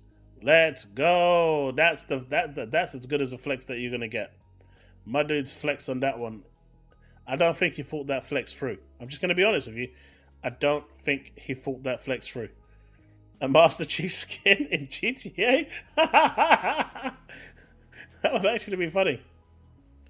Let me see if I can actually find something. I actually saw something. I retweeted something. It's Call of Duty related, and it was really funny. I found it hilarious. Yeah, here it is. Check this out.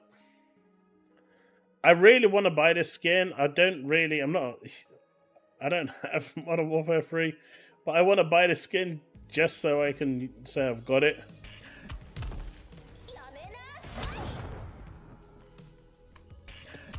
I don't know why, but that makes me laugh.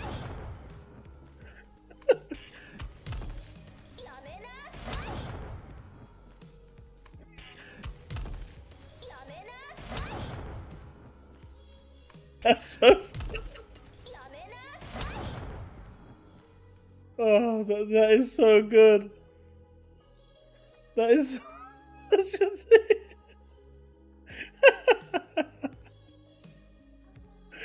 so good.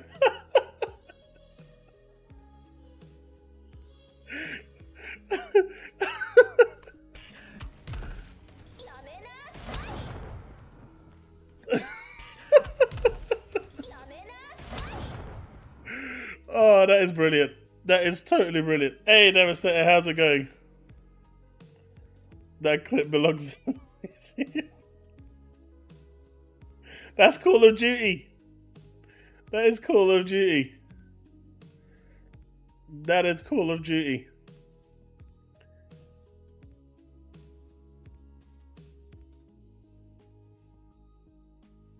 The Yamada height is they added that in, but this is real, yeah.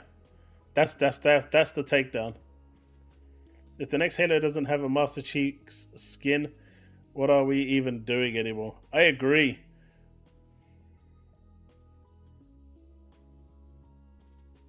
Totally. But yeah, I agree. Dude, that guy got absolutely ruined. And now Paris is blaming me for completely exposing him. Like I said, I talk with Paris quite often.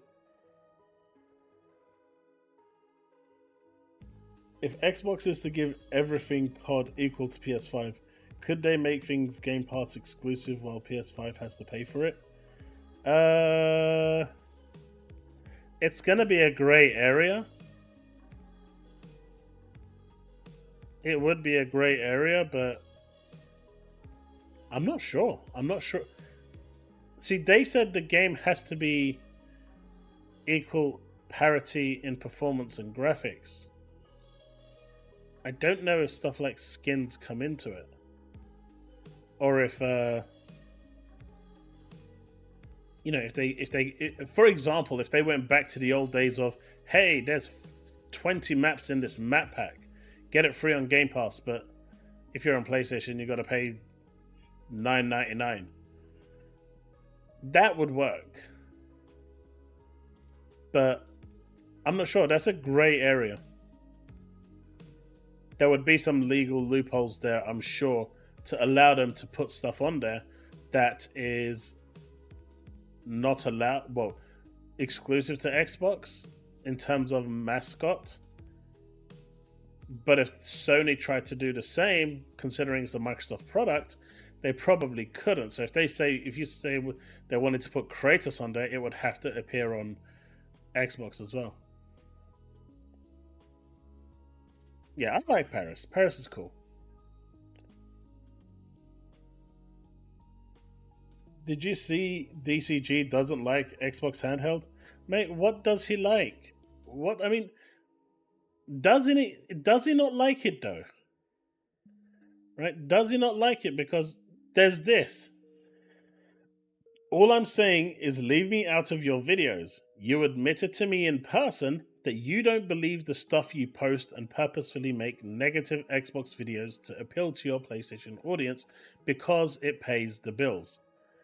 And this is why when, I say stuff on here, if I actually enjoy something, I will tell you I enjoy it. I enjoyed Forspoken, and I recommend everyone goes and plays it because I had a really good time playing it.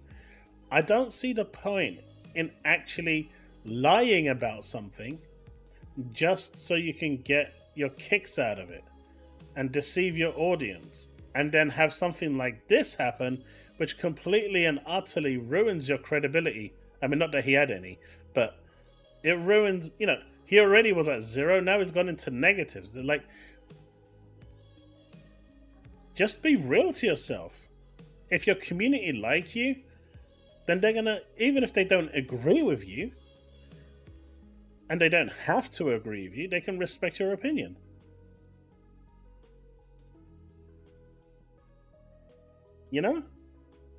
That's my view. That is my view. The game is on Game Pass while ponies pay. It would be no different for content.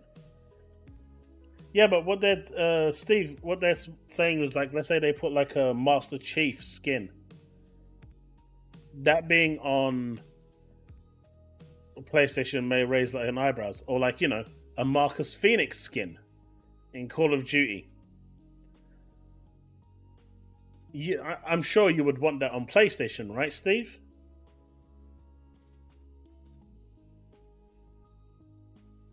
Right? Oh yeah, Paris cooked. He cooked good. Yeah, they have to make it equal because if not, that would breach their contracts in court. See, I'm not 100% sure if everything applies. So, for example, Sony have said that they're going to withhold their hardware from Microsoft and that they're not going to give them the PlayStation 6 dev kits when it's available. So would games going multiplat at that point from say ABK now be hindered by that because they don't have that hardware? Or would Sony have to provide it? Or would Sony then just get a degraded version for the lower end console while Microsoft gets it for their Xbox next console? Do you see what I mean? It creates a really grey area for that.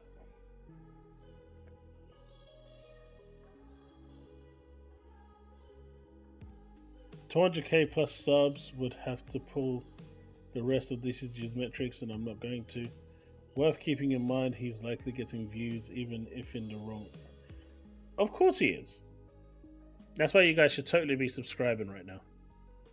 On my channel, not his. And hitting that like button, for good measure.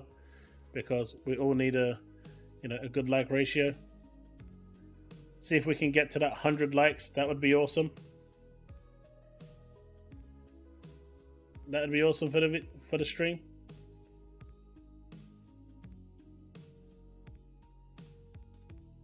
But yeah, so he's already getting absolutely ruined.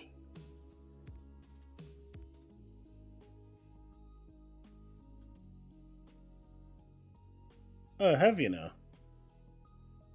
If it's one day old, then that could work. Taz, what are you doing?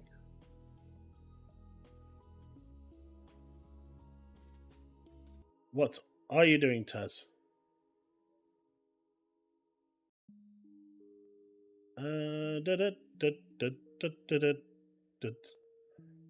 The Xbox handheld leak. I mean, we could have a look at that in a little bit.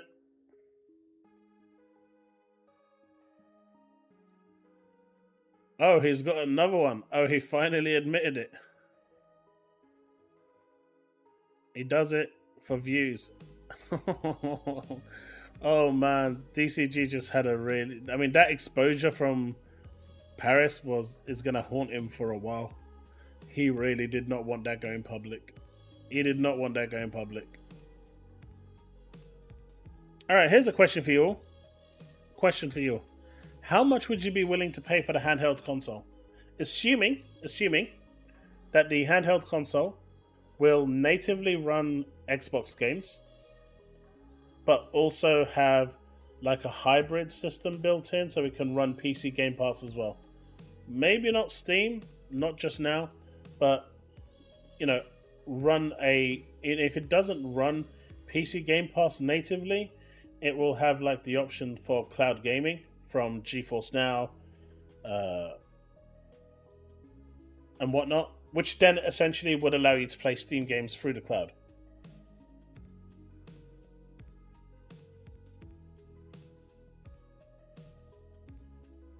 Marcus better be in no god. He's gonna be there, buddy. He's gonna be there. If they did a Marcus skin, the ponies can pay 1k for it or not have it.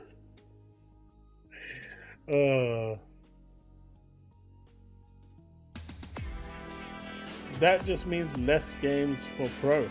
I mean, yeah. Oh, we have a new super chat. Devastator with the Canadian 5. Chaos Harmon apparently thinks anger over censorship is fake, and that only Kumas are angry over censorship. I don't think Alex Frit or mynxy is fake. Censorship is a weird one, right? You've got people who are really passionate about it, and then you've got Grums who is basically using it as an agenda, and then he comes out and says, hey, by the way, I'm totally for censorship in this regard, but I'm totally against censorship when it comes to boobies and titties, which are basically the same thing. Titties and ass. But for this sort of, for anything else, I'm all pro censorship. And once you start making stupid statements like that, it kind of blurs the line. You shouldn't be doing that. You're either for it or against it in my eyes. There's no middle ground for censorship. I don't think it's fake. Not at all. I think people have a real, they have their own views when it comes to censorship and their own justification for it. And I think at the end of the day, depending on where you sit on the spectrum, some people literally just don't give a shit. Simple as that. If it's censored, it's censored. They just don't care. As long as what they're seeing and what they're experiencing in terms of the medium is enjoyable, they just don't care.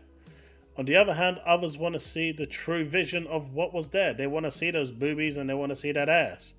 And, going to Pornhub is always an option, but they want to see that in the medium that they're there. So, I would definitely say it's not fake, but I also think with the way it's been handled on social media, you have a bunch of people that have jumped on the bandwagon for the sake of jumping on the bandwagon and not actually caring about the agenda, but more because they wanted to be part of a movement, if that makes sense. I think the majority of the people just don't care. I think there are people that do care. And if we had to do like 100% split, I'd say more than 50% probably don't care. But for those people that do care, it is not fake. They believe passionately enough for it to actually push it. But then you see a bunch of YouTubers out there right now who are pushing this agenda with, censorship and all of this stuff. And they're clearly doing it for the views. And those are the people you need to watch out for. Like DCG. The fake ones. So we got 3 to 500. Oh no. Steve, Gear's going to PlayStation anyway. Shots fired. 400, but I'm sure they will have different storage options. Yeah, the storage options will obviously be there. I think, so this is my view, right? I think with the handheld console, it needs to be aggressively priced. They can't have it at the same price that they've got it right now. It's just not going to work. There's too many options out there right now. You've got the Lenovo G Legion, you've got the Asus, you've got the Steam Deck, you've got the Iron Neo, and you've got a bunch of other ones that are coming out every day with like different specs and different, power outputs. And the biggest limiting factor for all of these is, of course, the battery life. The battery life is what's crippling all of these devices, because unless you're docked in and plugged in, it's not really as portable as one would like. You get maybe 2 hours of intense gameplay, and then the battery's flat like a wet noodle. Now, something that the Xbox One could offer, if it, I don't think it's going to be that different or vastly changed from the other versions that are already out there. But I think if it came with like a dock that actually made it more powerful, so you've got your handheld and it gives you a Switch, a Series S, or maybe a bit more of a bump up from a Series S. But then if you put it into the dock, gives it maybe 20% more power. And then you've got, something more closer to the Series X. That sort of thing is what I'm looking for as a differentiating factor. Having the ability to use Xbox OG, like the actual Xbox Game Pass games on there, because there's a lot of Game Pass games that are not available on PC Game Pass. They are only available on Xbox Game Pass and Game Pass Ultimate. So I want to be able to play those games as well on my handheld, not just something that's from PC Game Pass. So it kind of has to offer me something different that the others don't. And that's going to come at a cost. But I think around 500 is probably a really good price point. That is really aggressive. It is going to have, you're basically getting like a hybrid Xbox PC, and it's going to come with a dock as well to actually give you more power once you've docked it in, so you can play it on your TV, maybe provide you with a higher resolution. I think that would be actually really, really good. I think that's where I'm sitting at. That's what I want to see. That's me personally, though. Let's see. I like boobs and ass. Of course you do, anime. It's literally in your name. It's literally in your name. It's literally in your name, buddy. Baby steps. Oh, shit. Did you see what I posted in Discord? Wait, the cat pictures? I only cared because they announced no censorship in any region, then turned around and did it day one. Well, this is the thing, right? Those skins weren't actually publicly available anyway. So again, to me, this ain't the Devastator. This isn't the actual thing. But yeah, Derek, those skins weren't available to anyone day one. I mean, obviously it was on the disc, and if you don't update the game, you get the original ones. But the intended ones were for day one patch. So to me, it's a bit of a grey area, that one. Whether they did censor it or not, no one will ever know the truth. But even the ones that they've added now into the game, they're not the same. And people are taking that as a win. It's not a win. They're just compromising. To remember removal of cigarettes in Bust the Move Dance. Yeah, you old, buddy. You old. Because I remember too. I'm against it, but we need to know the context for it.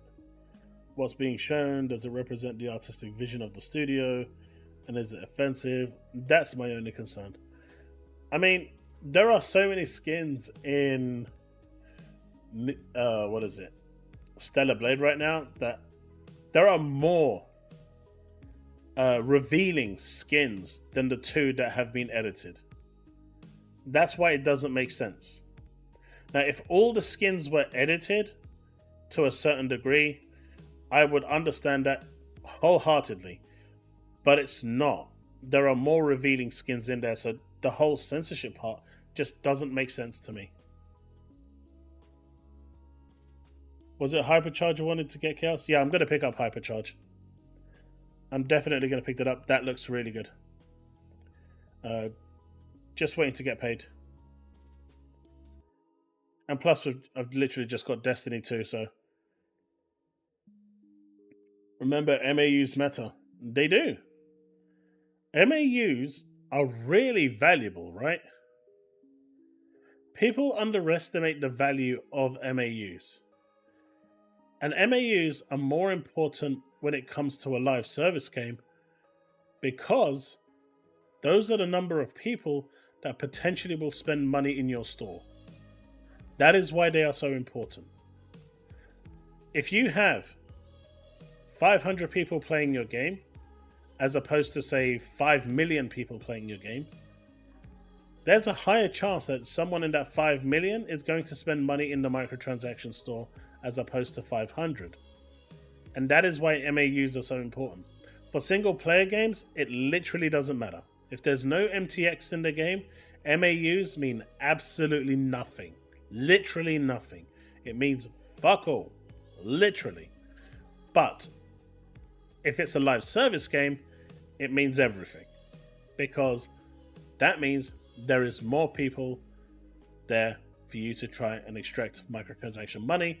And as we saw from the PlayStation earnings call, their microtransaction numbers went through the roof as opposed to their game sales, which were stagnant from the last year. They didn't actually sell any more games at all. And so they made most of their money through microtransactions. MAU is monthly active users.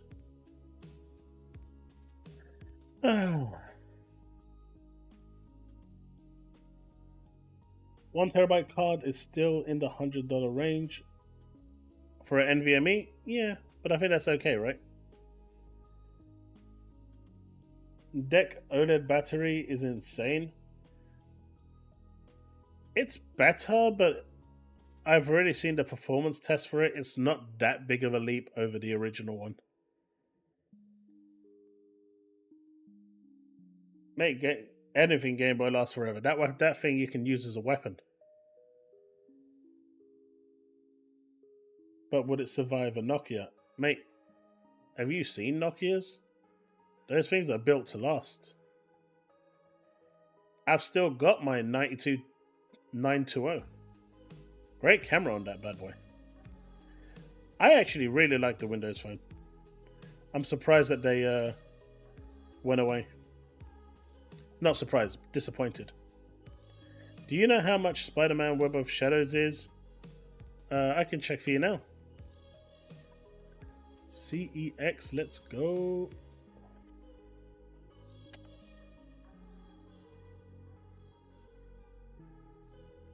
Wow. Apparently, right, it doesn't. Really? They don't have a HTTPS? Oh, they do have a HTTPS certificate. What are you on about? CEX doesn't. Right, but the redirect does. UKWebuy.com. When did they change the URL for Computer Exchange? Does anyone know? Because this looks dodgy. Because this redirected real quick.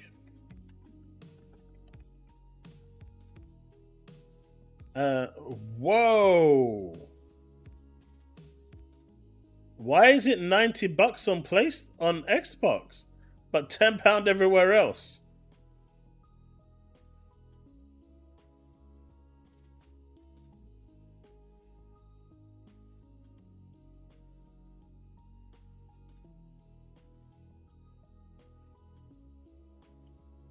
That's crazy.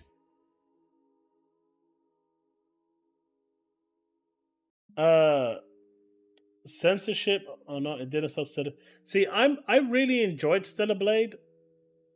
I'm on the final chapter, and where I am at the moment, I think the game has outlived its stay. I've got to the point where I kind of wish it ended right now, and I know there's at least another 4 or 5 hours of gameplay there, and now it's becoming a chore to play. Games shouldn't pad themselves out for no reason. And my biggest gripe with Stellar Blade right now is the fact that it feels like they've pushed the game longer than it needed to be to finish. Like that whole scene with the IDOS 9, and I'm not going to say anything else about that, but you'll know what I'm talking about if you've played it. That just felt like such a ball ache and just a waste of time. Like that whole segment felt like it didn't need to be there. I get that there was a little bit of story there and it might have some relevance later on, but that could have been shortened quite a bit. And I just don't like games that do that. They just pad stuff for no reason, and it's really not needed. What else is people saying?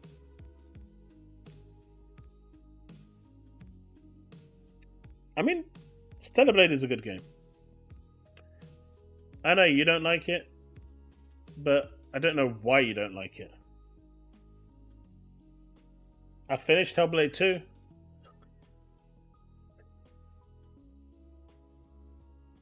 And last, you proved my point, right? You proved my point. If a game doesn't linger past its point of relevance, I finished them. If a game lasts longer than it needs to be, it bores me to death. A game does not need padding. It just doesn't need it. A game doesn't need to be 100 hours or 50 hours. A game can be 10 hours and still be a really good game. It doesn't need to be 20 hours or 25 hours or 50 hours.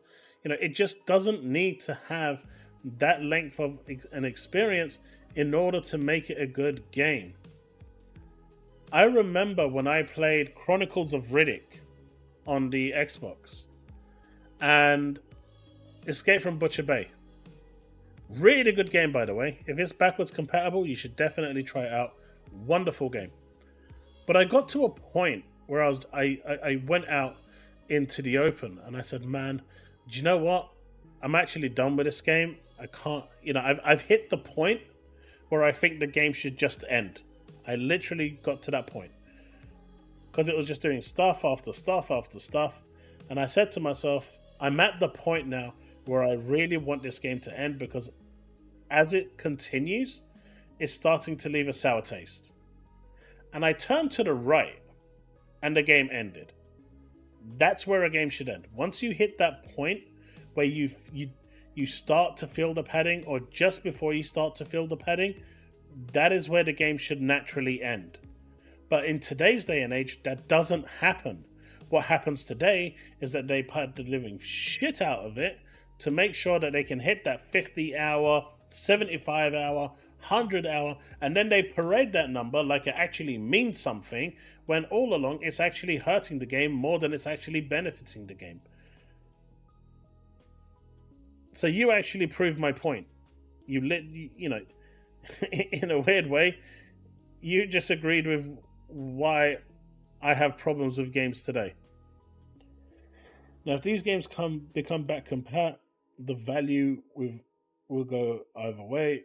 But if releases in Game Pass, it will definitely tank. I mean, yeah. I just don't get why they are so expensive, though, iDark.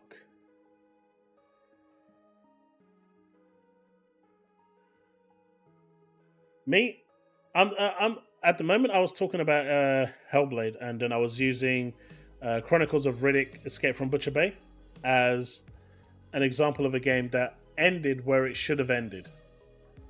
It ended at the right time.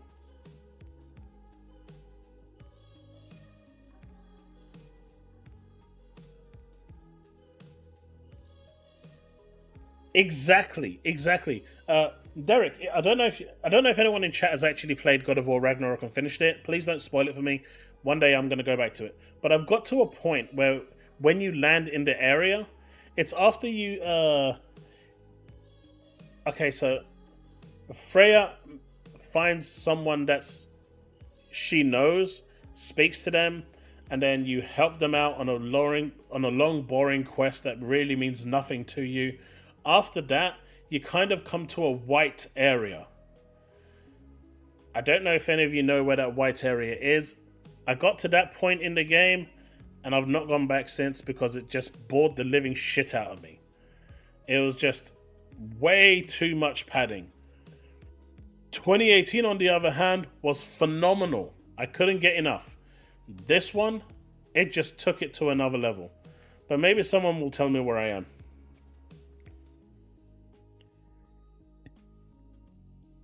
Demolisher? Yeah, I don't really play Assassin's Creed games. The only one I actually am enjoying is Mirage, because it doesn't really have any padding. It's an old school style game that's aimed at around 10-15 hours, and I'm playing it infrequently on the Steam Deck at the moment, and I'm enjoying it because it doesn't have the fluff and the stuff in there. There's a few side quests if you want to do it, but there's nothing there to make me think.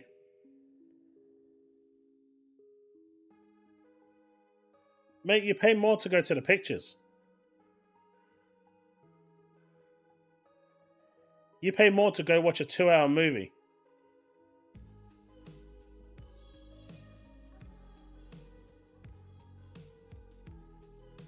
And sometimes not even that. You got your travel fare, you've got the cinema tickets. You're not going to go on your own. You're going to take your partner with you or your girlfriend with you or something with you. So you're going to pay for those as well. Then you've got the beverages and the snacks that you're going to buy. That's all cost. And you're paying that for an hour and a half. The way I value it, if you have a good time, it's worth the money. If you don't have a good time, it's not worth the money.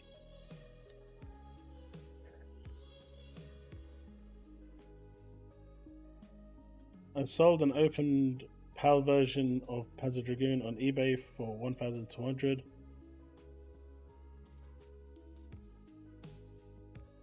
Dude, I've actually got Panzer Dragoon Saga. I'm not going to sell it.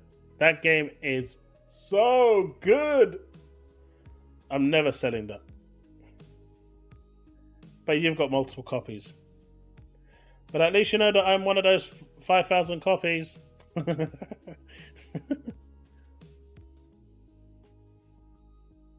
Hellblade 2, if you watched my review, I actually said it had pacing issues. I called it out there as well.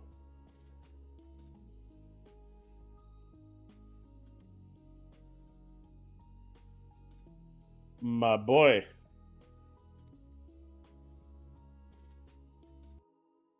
"16 is old." Yes and no. The side quests, a lot of them are useless, but some of them provide you with really cool updates. But the side quests are pretty useless. I wouldn't say that the majority of the game is padding. No, I disagree with that. There is some padding there, but it's not enough to bother you. The one in Ragnarok bothered me. I don't think he means padding. I think he means pacing issues, where there was just long periods of just nothingness happening. And I mean, it was clearly just demonstrating and showing the graphical fidelity of the game being phenomenally out of this world. But sometimes it felt that those scenes went on for longer than it needed to. Instead of it going on for, say, hypothetically 10 seconds, it went on for 20 seconds. And it should have really just gone on for 10 seconds. I think that's what he's talking about. If he's not, then he can correct me, and I have no idea what he's talking about. The Riddick game is one of the reasons I said, yeah, Diablo, that Riddick game is really good. Everyone should play it. 25 to 30 hour games is a good medium. Again, if it's going to be 25 to 30 hours worth of amazing gameplay, sure. But what you're going to actually get is 10 hours of gameplay, 10 hours of story, and 10 hours of padding. How about you just take out the 10 hours of padding and just leave it at 15 to 20 hours? I'd much rather have that than have 30 hours with 10 hours of padding.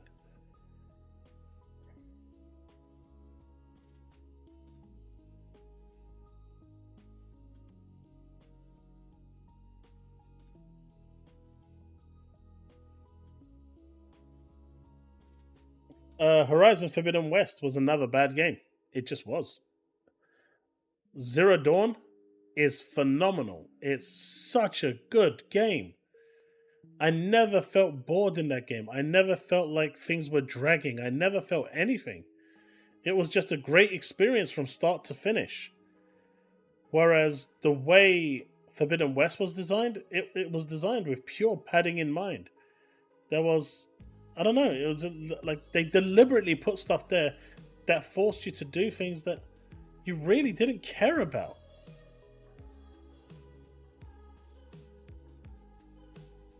I don't know.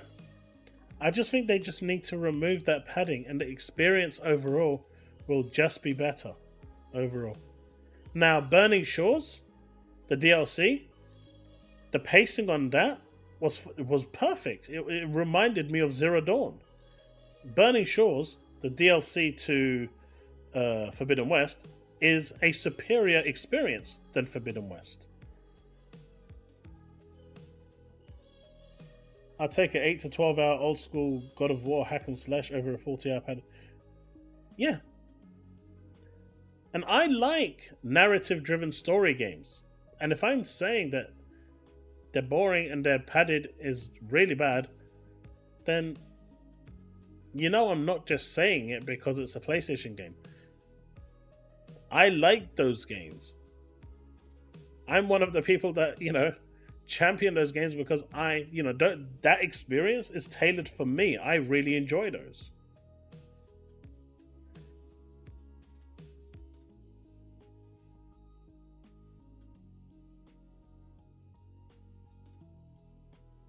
Getting on there. But, it's not right.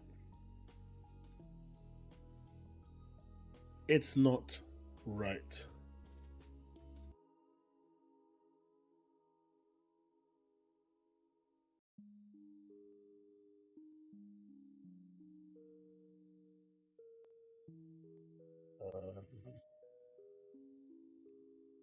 Let's move down. Let's get up to date with the chat.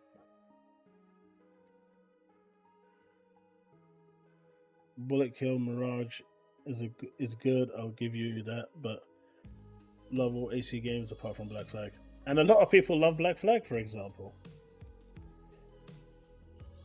Can you believe Hellblade 2 is the first game in a long time that's GPU bottlenecked? I mean, like, looking at that, looking like the way it is, I can believe it. I can believe it. I'm not gonna lie, I'd play 800 hours of Dragon Age Origins if it kept going, padding or not. And that's fine. Chat, I'm gonna be right back. I just need to get a drink.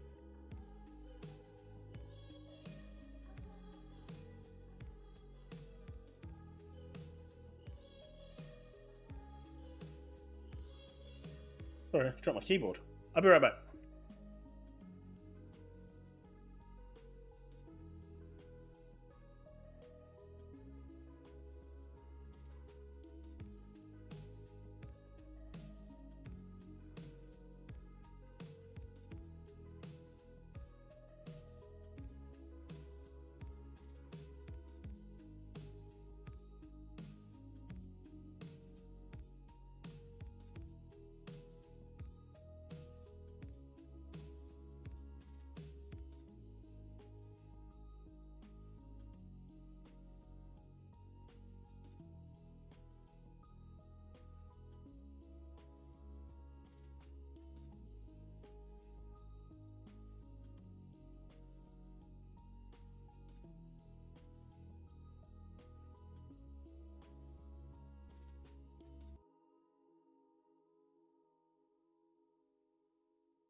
We are back. We are back.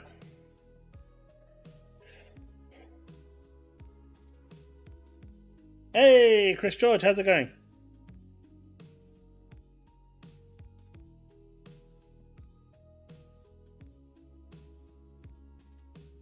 Do you wish he'd use intermission stuff?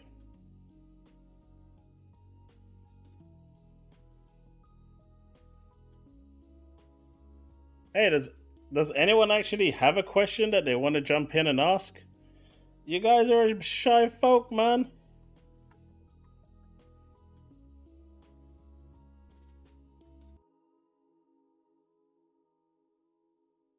Let me get that invite up again.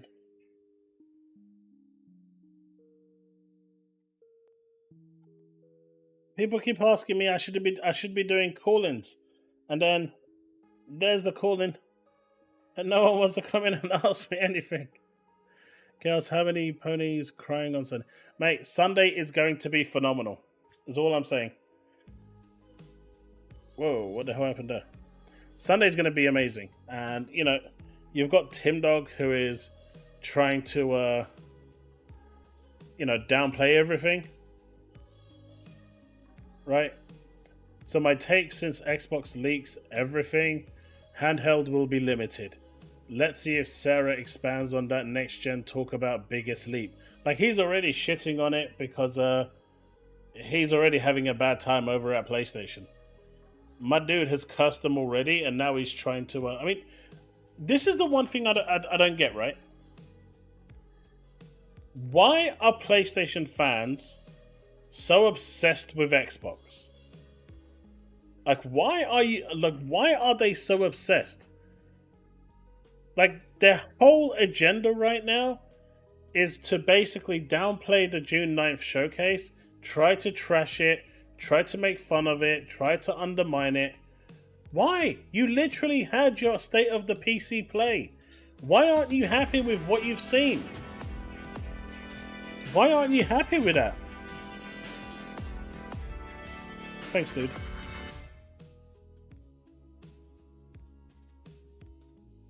If the handheld looks like that, it's sturdy. I think it's going to look a bit different to that. What size of a screen do you think is a good size for that? Thank you for that $2 super chat, Donovan. I appreciate you. But what size screen do you think is good? The Lenovo Legion, I think, is like an 8-9 inch. Which, you know, some say bigger is better, but not everyone agrees that bigger is better. Especially if you don't have bigger for it to be better. You like it 7-8 inches, Bullets? Okay. Zrogdal also likes that 7-8 inch. Okay. Lots of people being exposed over here. Derek wants to go proper dragon with 35 inch. Okay.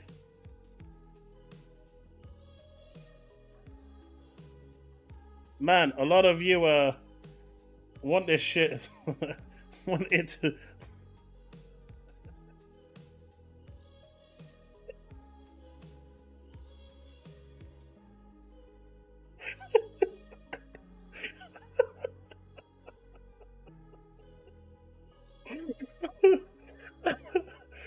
Make it cuffed.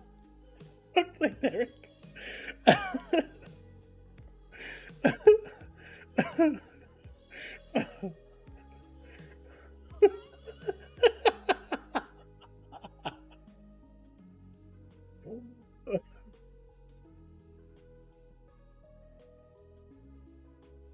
You gotta go with what you're used to holding. Alright, man. 7-8 inches it is. 7-8 inches it is.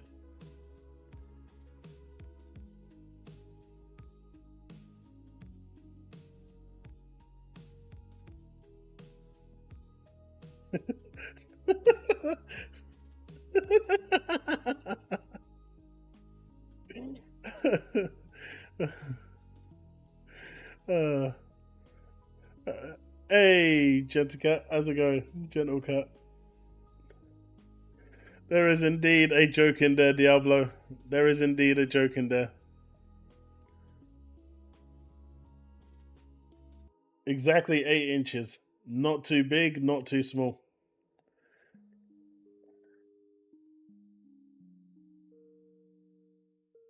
Good Lord, Devastator.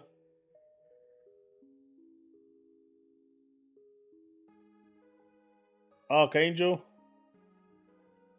You just want the N64, don't you? You want the N64 handheld. Oh.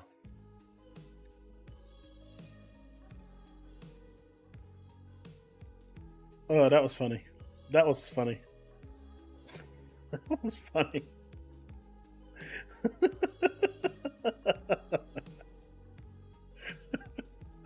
Oh, God. That was a good one. That was a good one. Oh, man. Oh, right. There was a Discord video that you posted as well, wasn't there? Why are you doing that?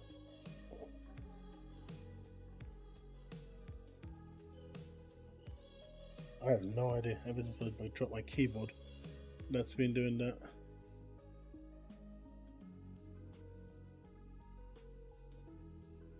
Did you guys see Crap Gamer? Did you see our buddy Crap Gamer?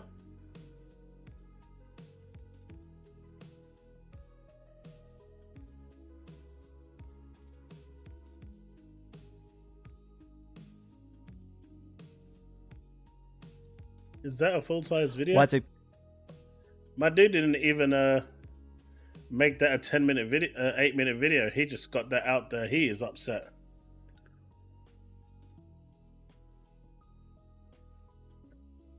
I wonder, did I actually make an appearance in there?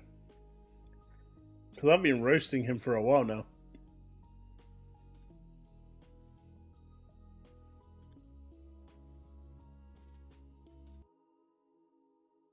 Oh God, really? No way.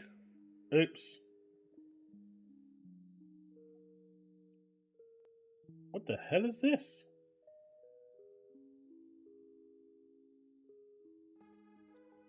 This is the fuck is this? Okay, here we go. Is Jez really at this again?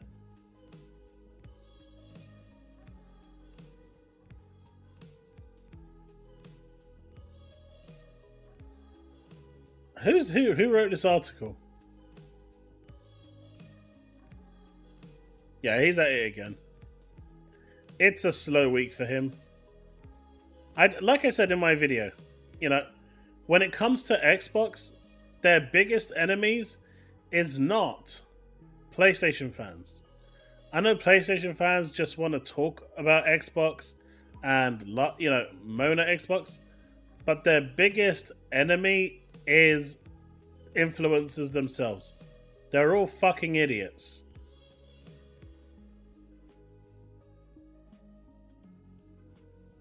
I think he's doing his own thing. I've got my son joining me on Sunday, and my son joining me tomorrow. But I think he's doing his own thing over at Twitch on Sunday.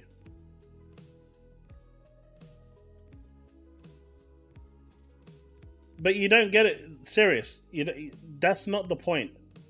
The point here is, why are you posting something like this 2 days before the showcase? You call yourself an Xbox fan, you turn around and say that you want nothing but the best for Xbox, but you are trying to undermine their biggest showcase yet that they are going to do, probably one of the most important showcases they can do, and you are going to post something like this. It doesn't make any sense. It's almost like he is pretty much a PlayStation fan, and he actually wants these games to port over. That's the way I'm seeing this now. I don't see it as a troll. Chris, yeah, my son asked if he can join me on Friday and if he can join me on Sunday for the showcase, because his school's finished. College is finished for him, so now he has more time, and he asked if he could actually come on the show with me for the showcases. He'll be upstairs in his room, mind you, but I said okay, why not?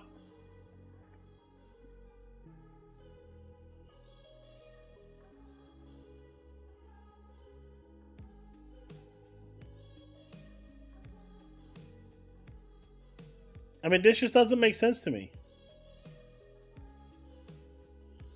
I'm investing in whiskey? Why would I invest in whiskey? I mean, not that I don't drink any, but this is Coke. Just flat out Coke.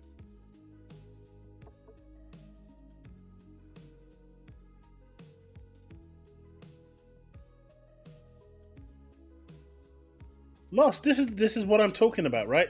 Right there.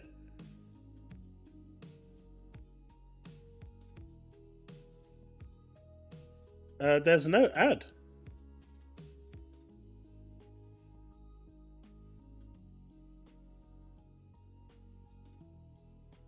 But Lost, that is what I'm talking about. Every time there is a positive buzz, every time there is a positive movement, you've got idiots like this that come out, make an article like this, or they'll make a tweet, or they'll say something to completely undermine it. And that is why I made that video last week or the week before when I said that the biggest enemies to Xbox are the idiots that are the influencers. It's really that simple.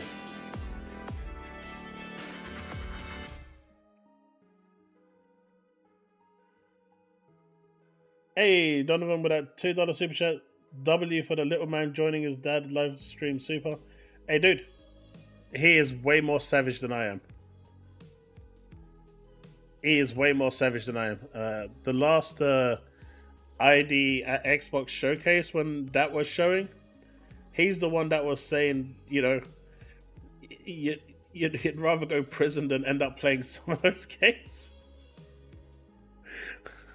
He's way more savage than me. Some of you will remember him anyway. But yeah, he's way more brutal than I am. Kids his age have no filter.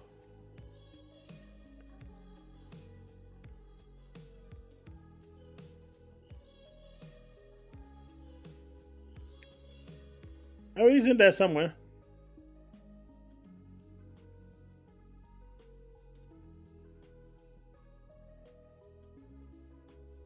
Yeah. Yeah, they have. I mean, Gaz has been pissed off with Xbox for a while, but he still wants the betterment of Xbox.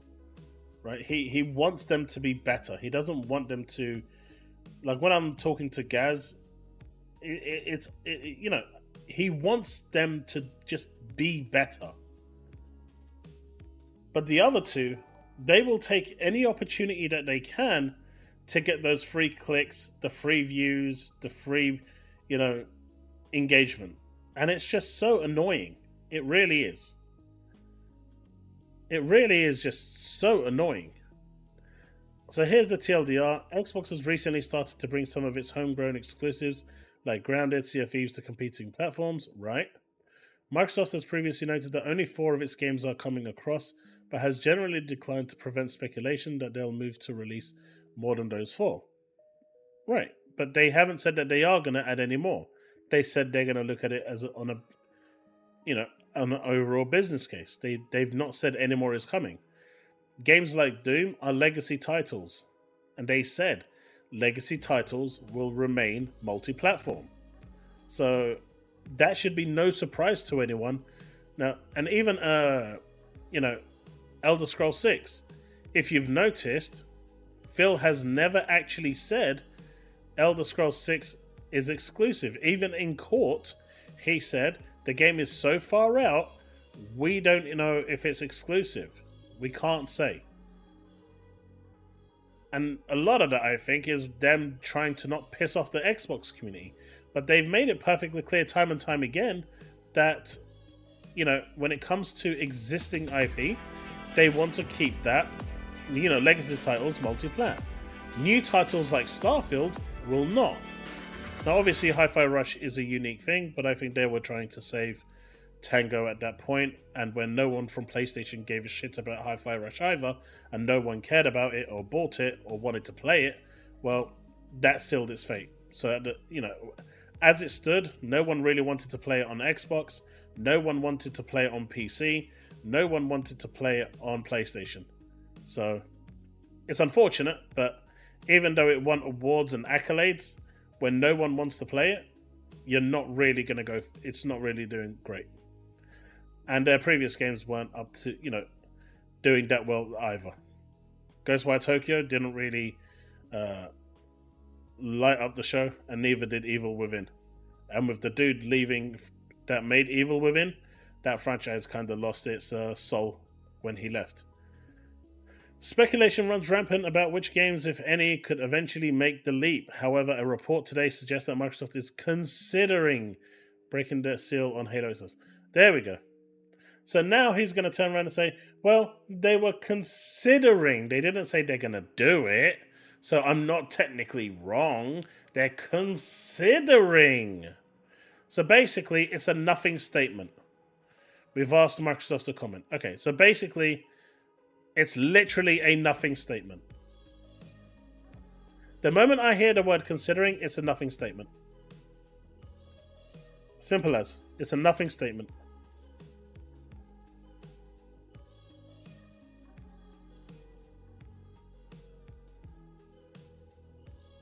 Are you calling King David an idiot then? Now, I don't place King David in the same light as, the Jezzes and the Colt Eastwoods. King David is small fry. King David is pretty much on my level, right? He may have a higher prestige than me, and he may be more well known than me, especially since he's part of the Ironcast, the Iron Lords podcast. But he's not at the 100,000 subscriber level kind of thing, if that makes sense. So to me, he's different. What you'll see is that the smaller ones like me, who you'll find that they are more forthcoming, more real, more, they're not all about, oh, I'm gonna bash X just because it's on an enemy platform. You won't get that. Whereas on the other side, you will get it, or you're gonna see the biggest flip-flop you'll ever see. And that's what's happening with the bigger ones. Or they have such a big platform that they know that they can manipulate the narrative because they're seen as insiders, people who know people within the industry. So they can actually turn around and say, considering, and people will take them at their word for it and run with it for the next week. Whereas if King David said something, no one will care. If I said something, no one will care. Prime example, right? Prime example, chat. Before the Xbox business update, I posted on Twitter that Pentiment was going to be the game, one of the games going to PlayStation. I posted this on Twitter a day or two before the business update. No one cared. No one even took me seriously. I already knew it was going because I was told it was going from a friend of mine. They gave me 100% assurance that Pentiment was one of those games. And I wanted to test to see if anyone would actually care what I said. And I said, Pentiment is one of the games going. I literally tweeted that pretty much verbatim. And no one cared. Not a single media outlet. Until Xbox made the announcement, and then everyone went, oh, Pentiment is going. But if Jez Corden made that announcement, or Colt Eastwood made that announcement, everyone would be talking about it. If King David made that announcement, no one would be talking about it. That's the point I'm making. Does that make sense, Devastator?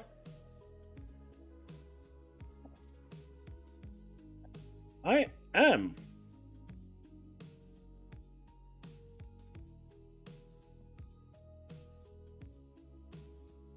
Tomorrow is the Summer Games Fest, right? So we're going to be streaming tomorrow. We've already got placeholders set up, so for those of you that want to check it out, you can. Let me post the links in chat for the Summer Games Fest. But we are definitely going to be live for that. But Devastator, does that make more sense to you? I like King David.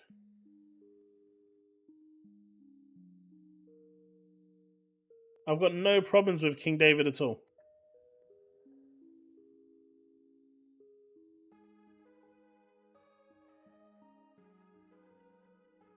Coming from Rapper, this is basically a Rapper's beefs. Essentially. Tom Warren is a dunce. He also put his newsletter behind a paywall. Yeah, I mean, he's blocked me because I said he's no different to Red Dragon at this point. No, I actually don't hate anyone. You know, hate is a strong word. It takes a lot for me to block someone.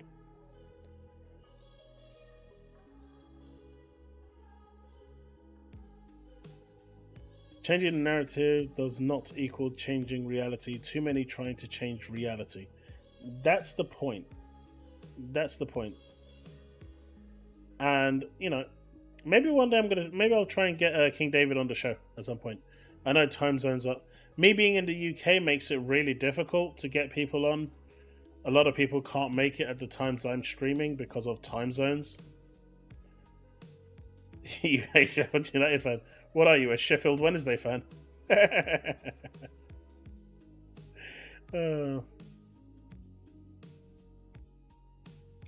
Wu-Tang Clan game.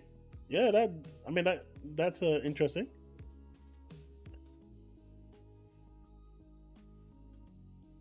Hey, look, they're not as bad as Man United, right?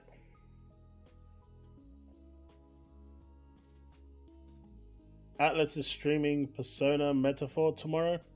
Haven't they already done like a 15-minute demonstration? A Chelsea fan. That's no good. That's no good. I'm an Xbox fan. I know you are, dude. I know you are.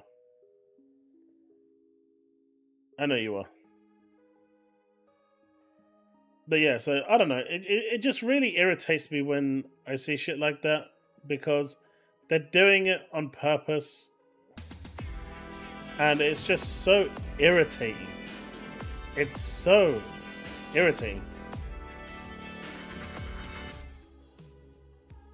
I find that's a little too loud. Let's reduce the volume on that.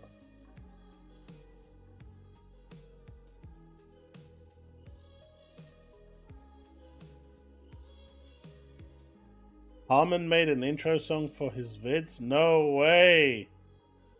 No way, no way, no way. Listening to that guy is bad enough. Yeah. No! No! Wait, what am I playing? What am I playing, Arthur? Arthur, what am I playing? Here's my English Premier League club, Manchester United. Manchester United is my team. What am I playing? But yeah. To me, you know what? That's what it feels like.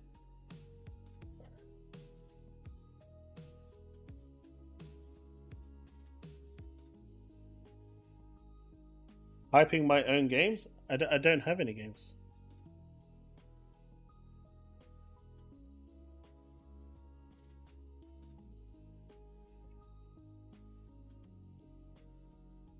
Unless you're talking about Xbox games. We are going to have a massive... Fine, Devastator, send me a link.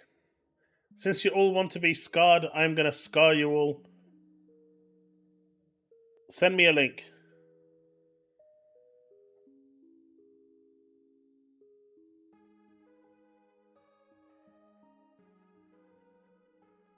Now, Jez just, I mean, at this point, Jez comes out and says something, and then 5 minutes later, he'll be like, oh, but you've taken me out of context. And then you look at the original tweet, and it says, Xbox sucks, all games are going to PlayStation.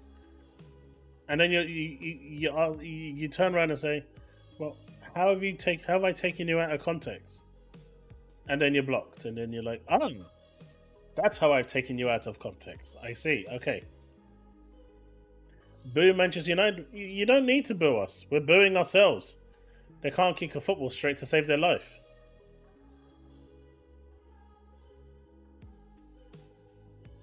Pick your poison. Going to be very funny if Halo goes to PlayStation. Full multi-platform. We'll still have exclusives. Also working on Halo CE Remaster. That may launch on PlayStation. And there you go. Oh, wait, you guys can't see this. There you go. See? It's only 4 games. No other games going to PlayStation. I mean, stop crying because of 4 games. Per Tom Warren. Xbox not going full multi-platform. We'll still have exclusives. Also working on Halo CE Remaster. That may launch on PlayStation. Mate, it's either gonna fucking launch on the platform or it's not. Stop this bullshit, may or may not. That's not journalism. That's called speculating out of your fucking ass. Right?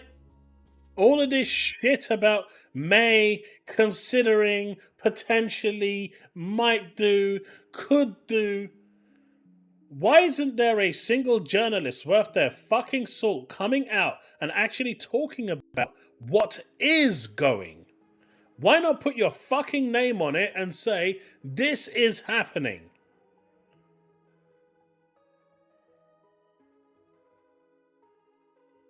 Like, I would have a lot more respect for people if they actually just came out and said, this is happening. 100% this is happening. Whether you like it or not, deal with it, get used to it, it's done. But all of this may, and then if it doesn't happen, well, I said it might happen, right? Or it may happen, right? Or they were considering it, right? Just like they were considering, shagging your wife. But they decided that if they probably tried to do that, you might murder them. So they decided against it. Like, what is all this shit? It's so annoying. And it's always about Xbox.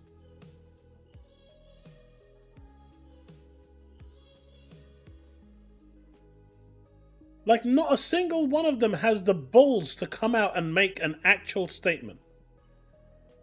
They're all pussies. Literally all of them.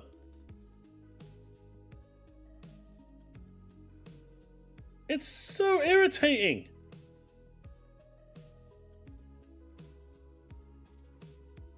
It is so irritating. Let me have a look at those poisons that he sent me. Am I at the wrong for the way I'm... Am I wrong for what I'm saying?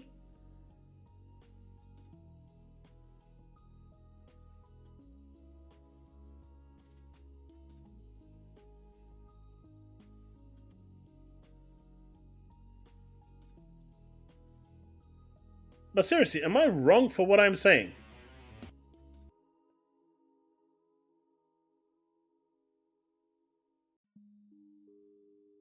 Alright, let's see what this is his intro music. It's just so irritating. Like, and this is why I'm saying, like, with Xbox, right? I want them to come out and say, hey guys, listen. If we're looking at ABK, just using ABK as an example, anything that's a legacy title, that's a legacy franchise, like Spyro the Dragon, Call of Duty, Overwatch, Diablo, will be multi-platform forever. But a new IP will be exclusive to Xbox. There is no confusing there. Legacy titles, pre-existing titles, will always be multi-plat. But if it's a new title, a new IP, that will be exclusive. Then you as a consumer will 100% know that this is it. But you know what? There is one other reason why Microsoft isn't doing this. Do you know why? It's really simple. And Cesano should get this real easily. Not the FTC. It's actually something that none of you are considering. But Cesano should figure this one out. It's free advertising. It's all about the SEO. If they leave ambiguity out there, there are more people talking about Xbox. If more people are talking about Xbox, it appears more on the search engines. If it appears more on the search engines, it brings more awareness and more people seeing the Xbox brand. The more that happens, the more people that don't know about Xbox will know about Xbox and get exposed to Xbox. It's all about the SEO. Just look at Starfield. Last year, Starfield was the most searched up term. It released in September, and it was the most searched term for the year. That's in a year when Hogwarts Legacy and Elden Ring and all of this came out. Starfield was the most searched term. All that hate it got and stuff, it put it to the top of the SEO list. And that's all money. Alright, let's listen to this.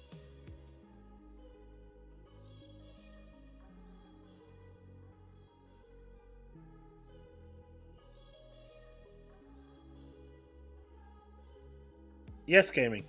And yes, Lost. E ranks? You're not wrong. You're not wrong. Anime? Who's getting annoying? Me? Say it ain't so. I'll send you some waifu pics.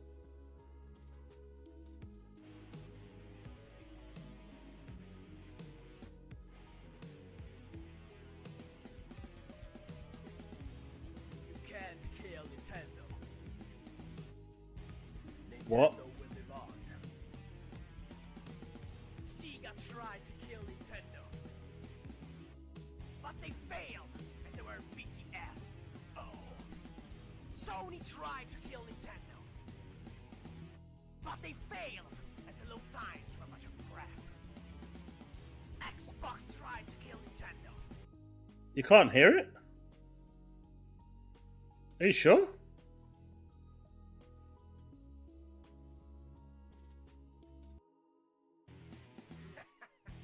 They failed as they had no Japan sales. Let me start it. How long does this go for? He has an intro for 1 minute.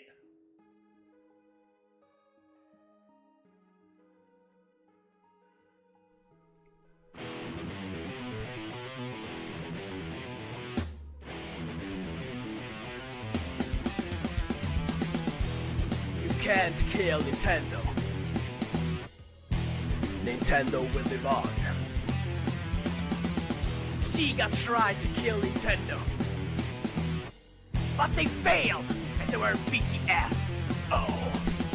Sony tried to kill Nintendo, but they failed as the low times were a bunch of crap. Xbox tried to kill Nintendo. They failed as they had no Japan sales.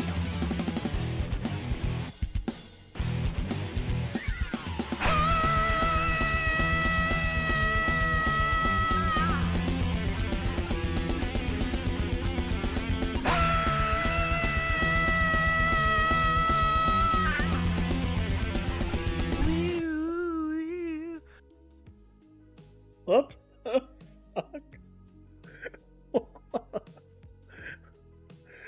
No way.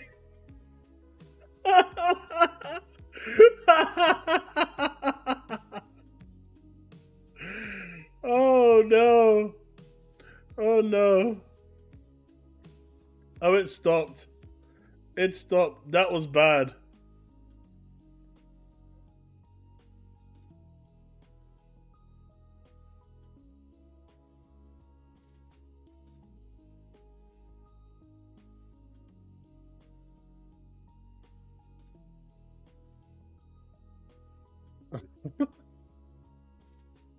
Satya was Halo on PlayStation.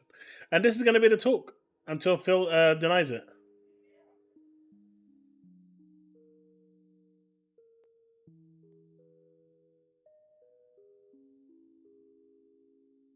Oh, post up. Once Halo goes, everything else will. Third party Xbox is amongst us.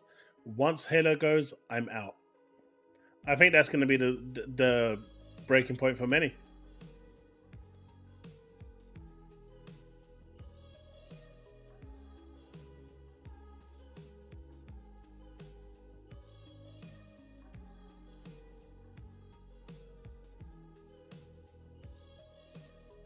What's Colt saying?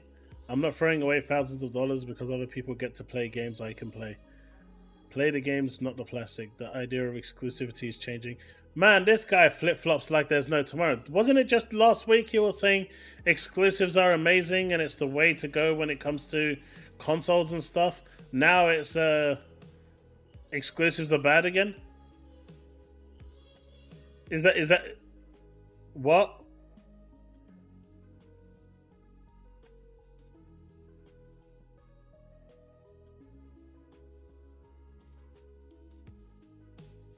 You know what, Devastator? I think he may have actually, I think he may have surpassed King Trash. Colt, you my bro, but fuck this shit. Putting your top exclusive brand identity on PlayStation is blasphemy. Third-party studios, Xbox bought some games I understand and have a meh attitude towards.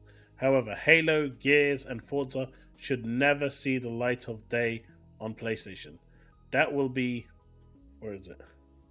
That will be the third party. There is no need for an Xbox. Why, if you get the same games on PlayStation and they're better exclusives they have, I struggle now to turn on my Xbox besides sports games due to Xbox being on PC. Bro, keep it real. It's not a good look. No, I agree. I agree with D-Batch. I don't normally agree with D-Batch, but on this occasion, I agree with him. I'm going to stop playing these games? No way. I would not stop playing them either, but I could no longer say there is a console war. There would be no reason to rep Xbox, the brand or console. The console would be dead and it would be Xbox PC going forward. I probably would not buy another Xbox and just play games on PC, being honest. All this because Halo CE Remaster may be on PlayStation.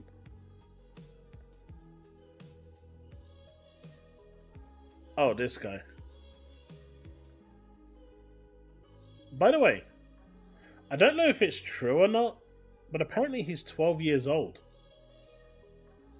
I feel bad for mocking him now, but apparently it's a 12-year-old kid that runs this account. That's what I've been told. And the person assured me that they were correct in that as well. So, I kind of feel bad mocking him now. He's just a kid trying to get some attention. You know, mummy and daddy doesn't give him enough attention, doesn't spank him enough in the middle of the night, so he's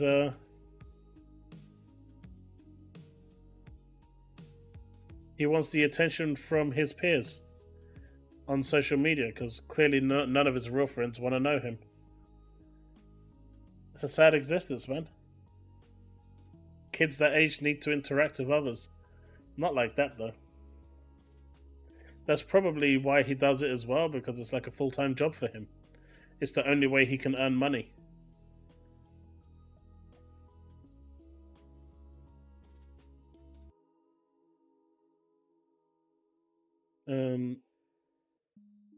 It's all reportedly 90% of gamers having complete... Really? That's interesting. Well, actually that's not true. True achievements isn't the reflection. That's just people that signed up to it.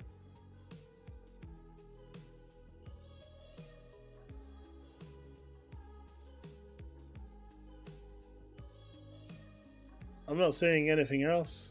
Everything is talking about Halo now.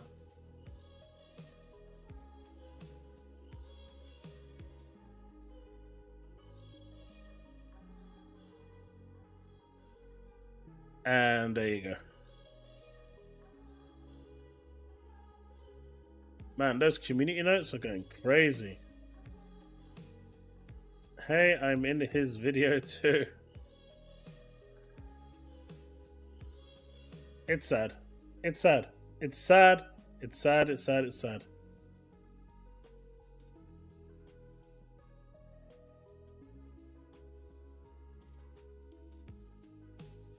One sec, chat.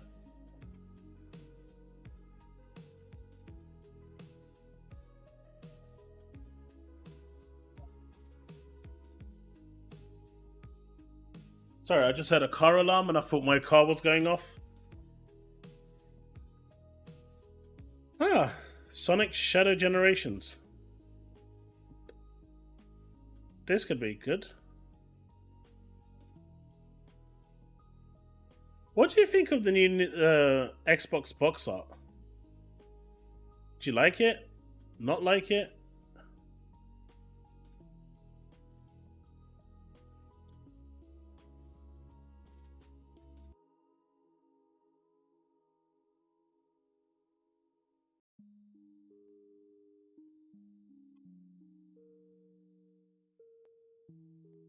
But guys, we have time for one React video.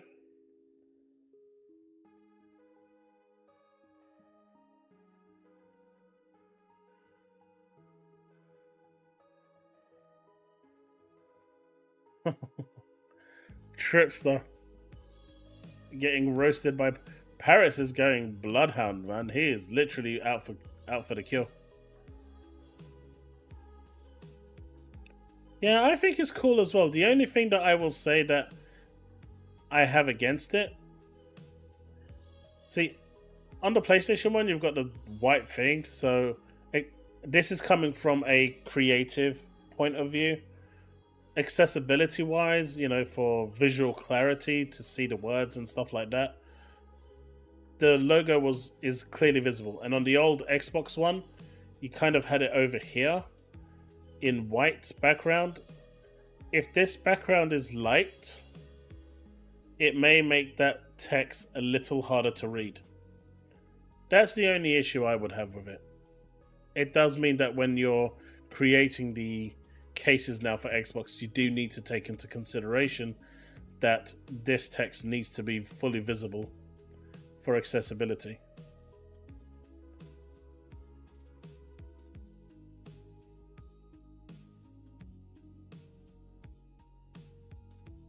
What video did people say for me to check out?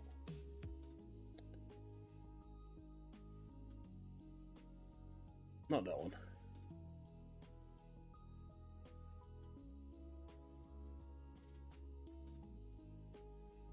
It was in a React section. Someone said...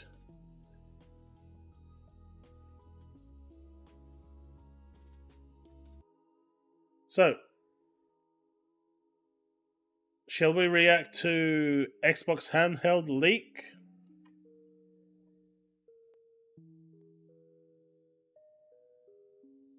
It is Diablo, and I actually like it, honestly. I do like it.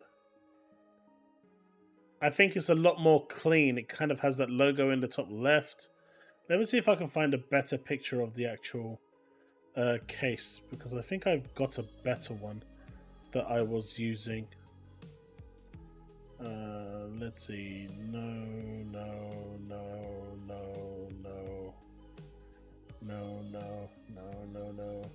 There we go. So this is a better one to see. As you can see here, you've got the Xbox logo here. This is what I was saying if the background starts to become a little lighter, then the white text, I mean, they could put a 1px keyline around the text to make it stand out a little more, but I don't know if that affects the branding, and if it does, then they can't do that. So on darker surfaces, it looks fine, but on lighter, it could have a problem.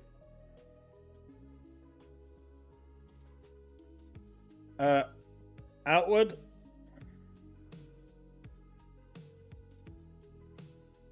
Outward, yeah, we've seen it. It's all started from Jez Gordon.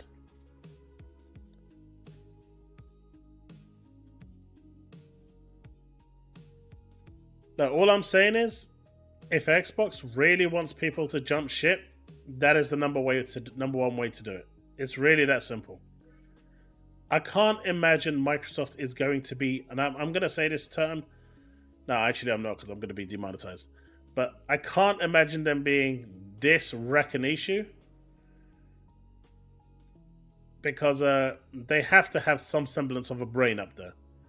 If they're talking about releasing a handheld and releasing another console, and then they're going to go and put their major IPs on another platform, I don't give a shit what it is, how old it is. It don't matter. It ain't happening. Now, here's my question to everyone in chat. Here's my... Sea of Thieves won't go to PSN. I knew Sea of Thieves was going. Microsoft already made that perfectly clear during the FTC trial. That was already going. Hi-Fi Rush was another one that was already pretty obvious from the FTC trial going. So those were a thing. But here's my question. If they said Halo Master Chief Collection, and this is just a question to you all, my answer is no, personally. But Halo Master Chief Collection for either God of War or Last of Us on Xbox, or Spider-Man 2018. I mean, have you guys heard of the rumor that Spider-Man 2018 might be announced on June the 9th for Xbox? I don't know if anyone's heard that. It's come to my ear a few times now. But apparently Spider-Man 2018 could be making an appearance. Apparently a PlayStation title is apparently making an appearance on Xbox on June the 9th.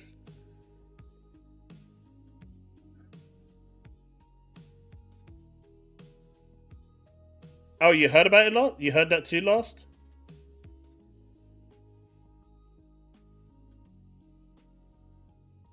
God of War over the rest? No deal?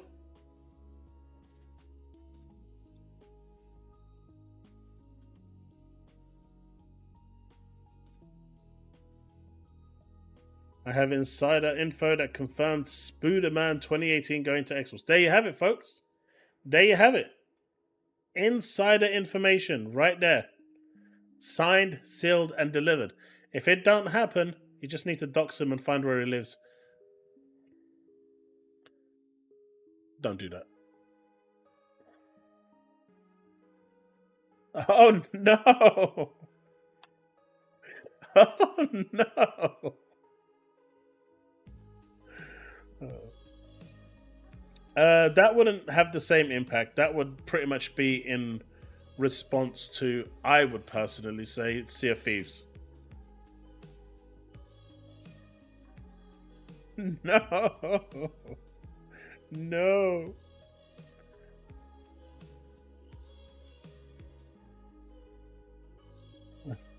It's a misdemeanor crime where I live in dogs.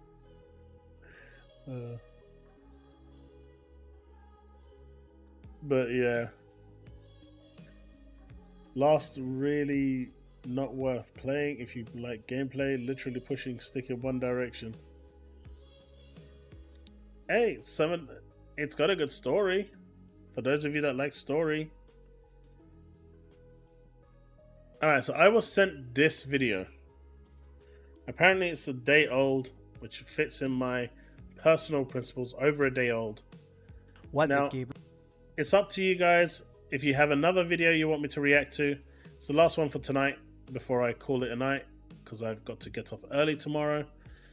Xbox is making a handheld console. Oh boy. So my question to you is, yes or no? It's a short video.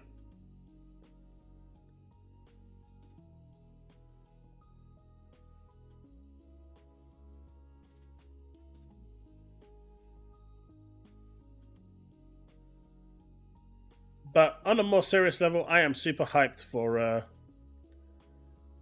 the June 9th showcase. I hope all of you will, hang around and join. It's going to be a lot of fun, and we'll be able to react to all the stuff together, and it's going to be a blast.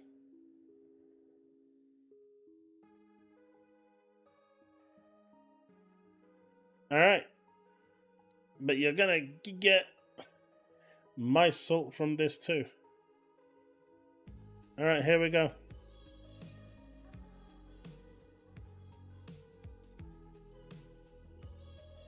Where is the video? Definitely don't want that. Definitely don't want that. Alright, so how should we do this? Yeah, let's do it like that. And let's maximize that screen. Do you know what? If I'm actually lucky, I might cover his screen. Whoa. Oh no, I think the batteries on my mouse are dying. This is not good. So do you want it like that? Or like that?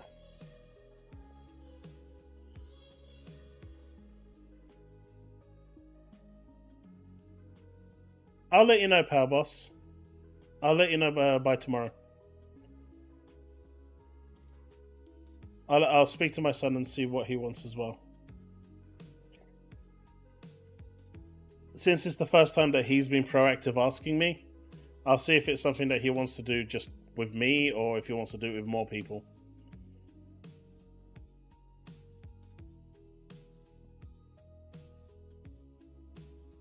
Alright. You know what? We're going to record this as well, so I can upload it later.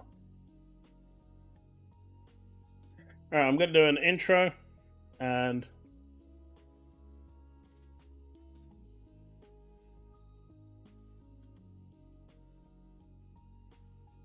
how's it going, everyone? Welcome back to another video. Today we're going to be looking at this video from Dreamcast guy. Xbox is making a handheld console. Oh boy, a bunch of people in my stream right now, which we are streaming, want to check it out. So let's see what this is all about. And mate, he's already blowing kisses. This is wrong. But anyway, let's see what he has to say. Don't forget to like and subscribe. Right. What's up, gamers? Dreamcast guy here, and today we're talking about Xbox because it just seems like this brand is completely dead. I mean, I don't get it. How can you say it's completely dead and on the back of that PlayStation State of Play? Like, there isn't a single PlayStation fan out there that has actually come out and said that the State of Play was an amazing State of Play, except for him with his 6 out of 10. Everyone that has come out has given it either a 4 or a 3. And let's face it, since the curse of Tim going over to PlayStation, nothing has really gone their way. So what is... Nobody is signing up for Game Pass.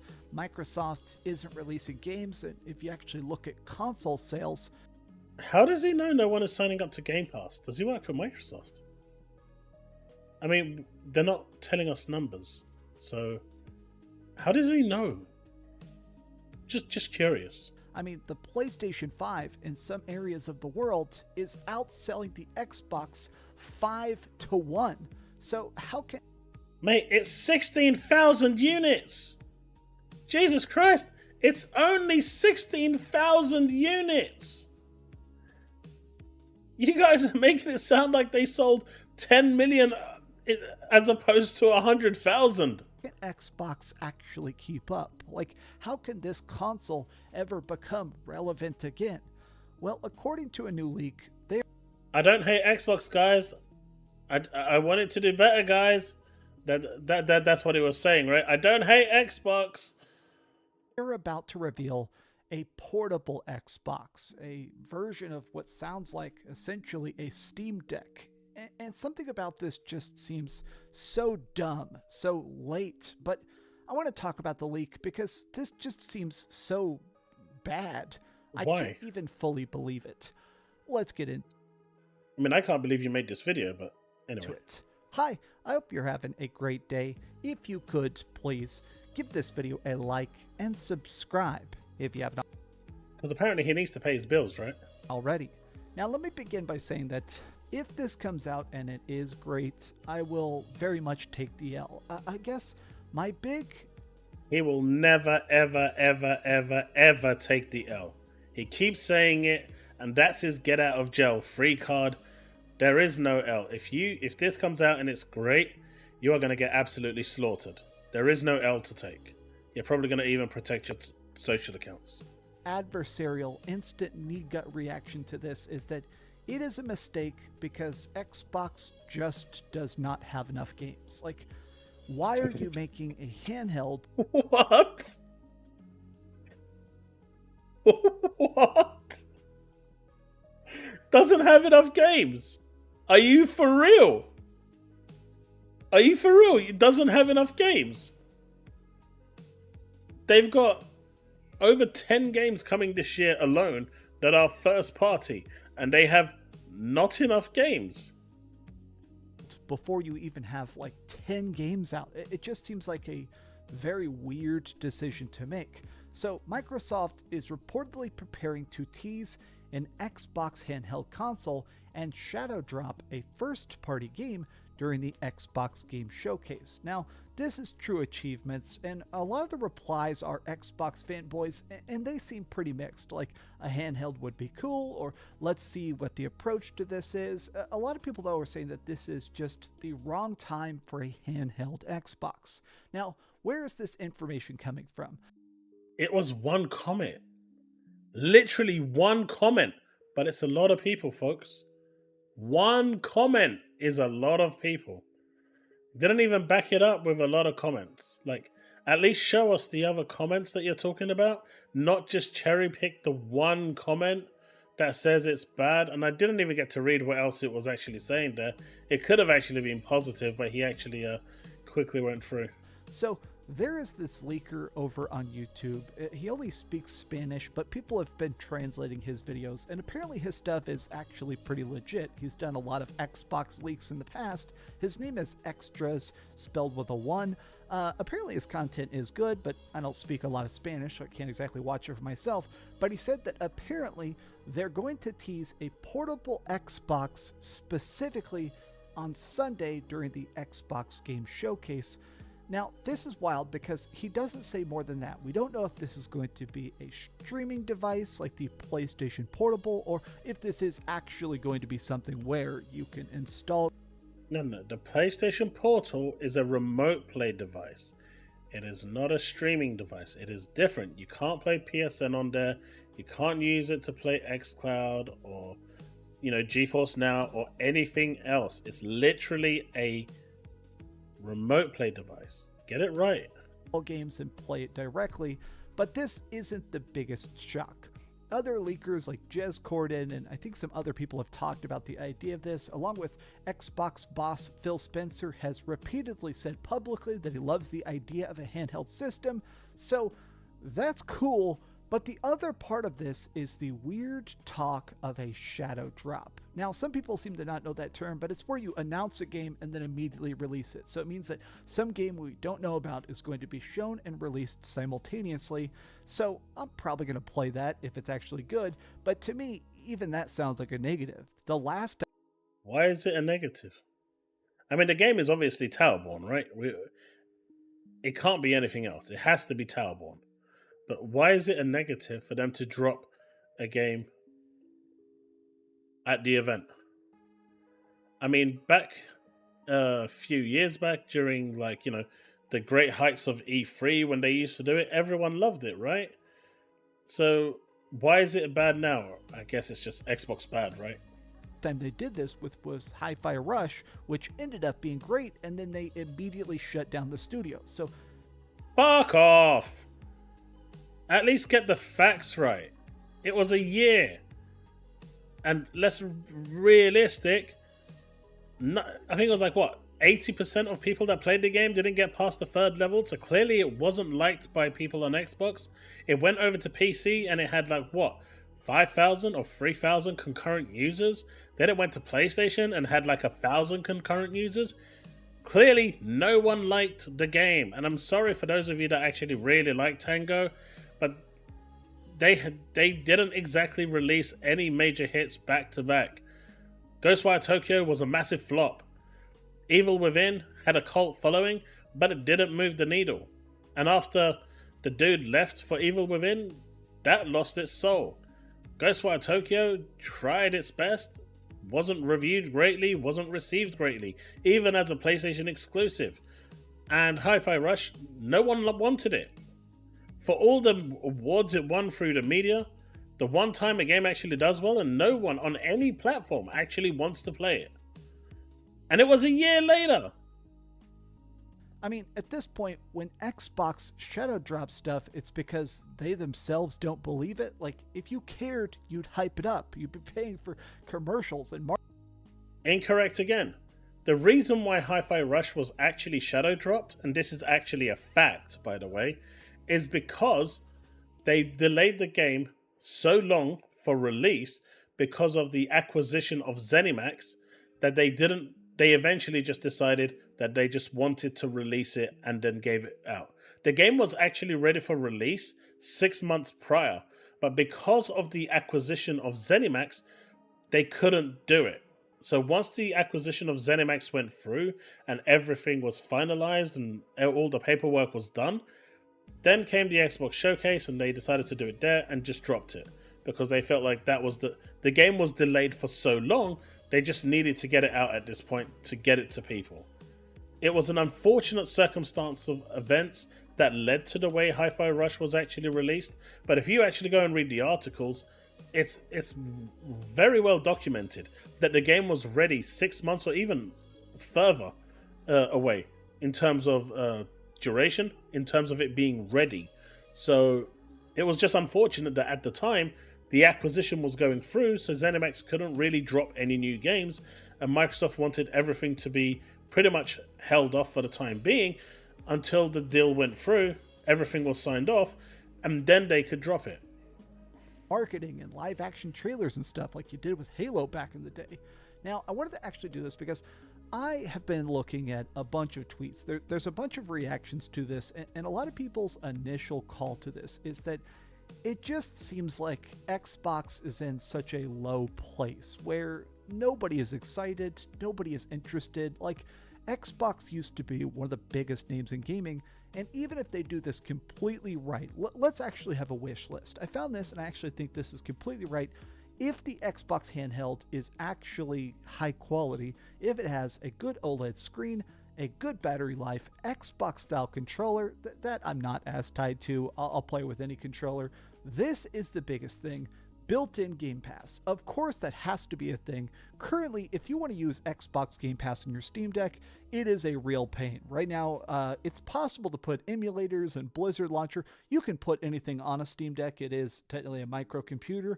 It's cool that it has its touchscreen and stuff.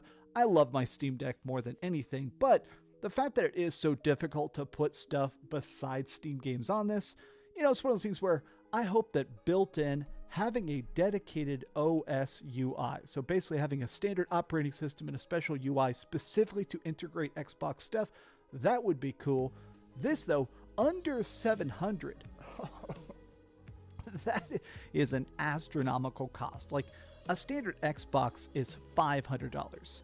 This thing, I bought my Steam Deck on sale, I think for $500 already, and this is the slightly better version. So the idea of them charging $700 for a console, look, man, I like Chrono Trigger. I'm not paying $700 to play stuff on.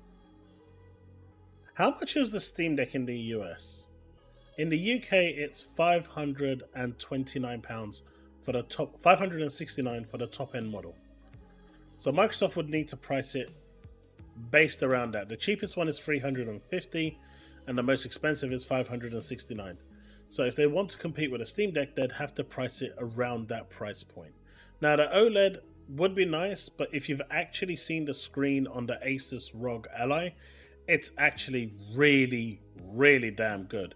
It makes the LCD Steam Deck screen look pretty bad. And it's actually comparable to the OLED screen of the Steam Deck. The Asus ROG Ally screen is really freaking good for a non-OLED. A friend of mine was showing them to me side by side, and they're very, very close. They're very good. So it really depends on the screen, and I don't think an OLED is absolutely essential, though it would be nice. Battery life, no one can fix that problem right now, so that's being a bit stupid and pedantic.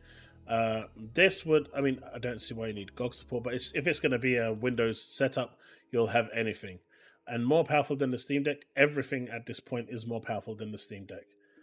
So that's not too difficult. On a Xbox handheld. God, $700. I mean, of course, it'll also possibly be able to dock and play stuff on your TV, but man, that is a big old cost.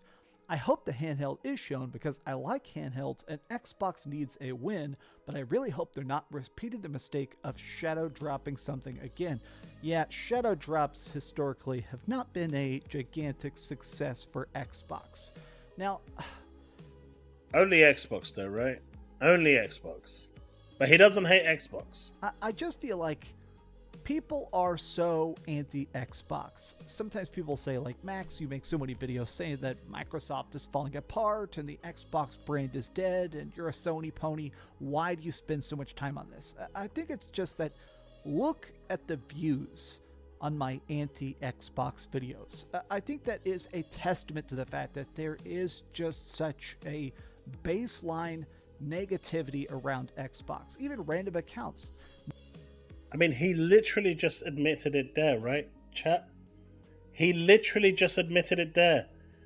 That the negative Xbox videos get him more views, and so that's why he makes them. He literally just admitted it there. I mean, this was before Paris exposed him. He's literally just right now just said he's doing them for the clicks. Nothing else. My dude literally now said that he's doing it just for the clicks. It's right here. All I'm saying is leave me out of your videos. You admitted to me in person that you don't believe the stuff you post and you purposefully make negative Xbox videos to appeal to your PlayStation audience because it pays the bills. You literally just admitted it in this video. Literally just admitted it. Oh my God. I mean, do I need to say anything else? He just admitted it in the video. No one cares. Xbox is trying everything to make themselves relevant without addressing the fact that they're closing studios and laying off hundreds of people. This all sucks. Okay, here is my... Okay. I have a problem with this, right? No one cares. Xbox trying everything to make themselves relevant without addressing they laid off hundreds of people. I'm so over these showcases, all made for sucking corporate... You know what? I bet this Megan L didn't post a single thing about Insomniac having people laid off. The 900 people laid off at Sony, considering they're having their best ever financial year ever for PlayStation. Yet they closed studios, they've cancelled projects. Insomniac, which is pretty much their bread and butter studio, their best studio right now, had layoffs. Naughty Dog had layoffs. So we're talking the best studios after the most successful period. I mean, at least if you're going to talk about Xbox, they had a merger. Everyone is saying they're not selling anything, so they're having to, potentially get rid of people because of the books. What excuse does Sony have? So why isn't this Megan L making any comments about Sony? Ah, Xbox bad. That is literally the Xbox tax right there. Sucks. Okay, here is my dealio. I feel like Xbox has gotten into a spot where they don't know how to make themselves as successful as Nintendo or PlayStation. Both the Switch and the PS5 are the biggest that Nintendo and Sony have ever been. They've done financial reports recently. They have made $110 billion already with the $110 billion, and they still found the need to lay off 900 people and close 4 studios. I mean, am I the only one missing something here? Everyone is shitting on Xbox because they can't do anything and they're third place and they're not selling any games, they're not selling any hardware, they're not selling anything else. So laying off people probably is going to be something that is going to happen in those circumstances. If you want to look at it that way, being a 3 trillion cap company really makes no freaking difference. But a company that's making the best it's ever done, 110 billion, is still laying off people. Someone explain that mental gymnastics to me in the comment section below. The PlayStation 5, they have made hundreds of billions of dollars, freaking just so much money from the Nintendo Switch. Like, the companies understand that you need to pile up games, you need to pile up hype, you need to build up goodwill, and then follow through on it. It baffles me that Xbox thinks that this is the correct move. Like, even if you love handhelds, even if you think this is a good move, why not announce this with more games? I hope They're announcing it at a showcase, but they're revealing 30 games. How many more games do you want? Xbox Showcase is a banger. I hope it actually shows a lot of stuff that is going to help shift the tide. There's rumors of a new Doom game. Show me some gameplay for like the expansion of Starfield. Talk about the future of Xbox. Why do you want to see Starfield? You said it's one of the worst games you ever played. Now it's turning around to be something that you're excited because there's rumors that it's going to PlayStation when it's not. Now you like it because there's a chance that it could, they're considering it's going to PlayStation when it's not going to PlayStation. Now you're okay with Starfield? Because at this point, I don't even care about Game Pass. Like, you are giving games away for dirt cheap. $10 a month for hundreds of games is a good deal, undoubtedly. But at this point, how can people even care about Game Pass if there is no future to it, if you're not actually investing in a cool future ecosystem? If you say at the end of this, hey, we're also making a handheld, and then you don't say anything else, I just don't care. Focus on the games. Sorry, I'm very You've never cared about Xbox anyway.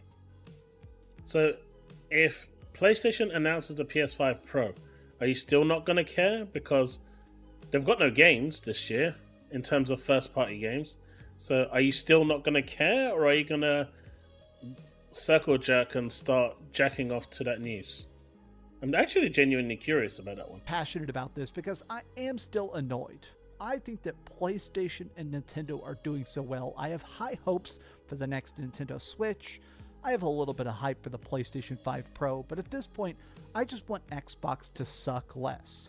Good competition makes the industry better. All gamers all win when everybody is competing at their best. And honestly, Xbox has been completely drowning for years now. But what do you guys think? Tell me your thoughts in the... Honestly, I think he's full of shit. He's got the PlayStation Portal. He's clearly not liking the idea that you'll be able to play a handheld Xbox. It's clearly not going to be the be-all and end-all replacement for a console. But for those people that want to be able to play a native Xbox on the go, it's the perfect device, right? It really depends on how they're going to deliver it. But how this is being twisted into a bad thing or a negative thing, even at a time like this, and for all you know, and for all we know, this could be the perfect companion to the next Xbox. Don't forget, the Vita, when it came out, was supposed to be a device that was supposed to work. It came out during the PS3 era, but it came out and it was originally designed for the PS4. And by the time the PS4 came around, they decided that they're going to scrap the PS Vita because Sony doesn't like supporting hardware. But this could easily be something that's now going to act as a segue to connect and get people away from, say, like a Xbox One console onto the handheld with a docking that's going to be more powerful than the Series S. And I think this is pretty much going to replace the Series S in general. So I think this is a good thing. I think there's a market for this, and if it's priced right, it needs to be aggressively priced, like I was saying earlier in the stream. It will work. But if they price it at $1,000, they're gonna get laughed out of they're gonna get laughed out of everything. But that's my thoughts on this. Let me know what you think in the comment section below. Let's have that discussion, and I'll see you in the next one. Don't forget to like and subscribe. Peace. remain legend. All right, that's that video done.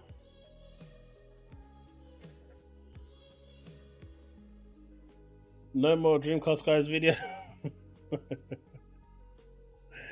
What do you mean? You don't like looking at the guy? I thought you guys liked looking at Dreamcast guy. What about this guy?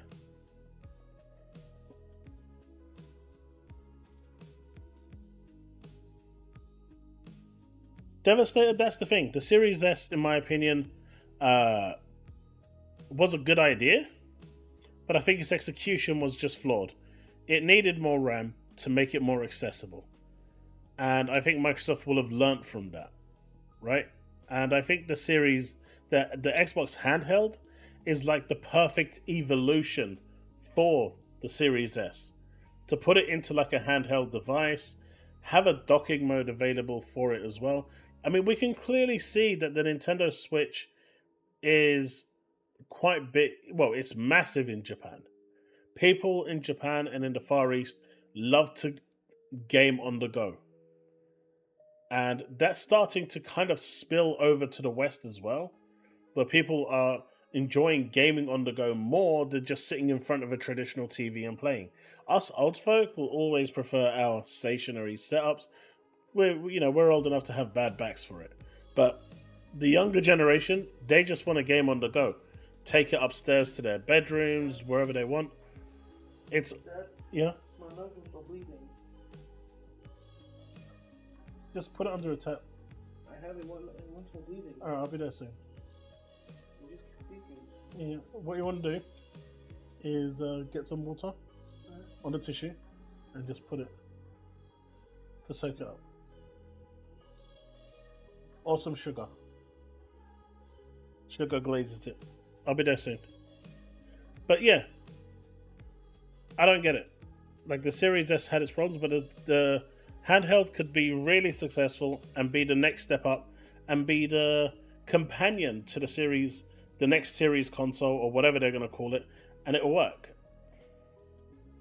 But that's my account. That's my view on this.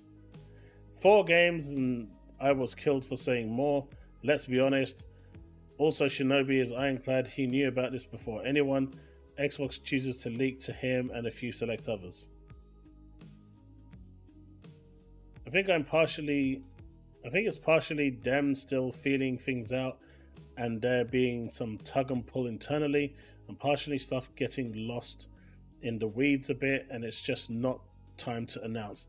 I know some of them getting ports 100% from the horse's mouth. I just don't want to name anything because as soon as I do, I get plastered on 10 different websites, and I'd rather not.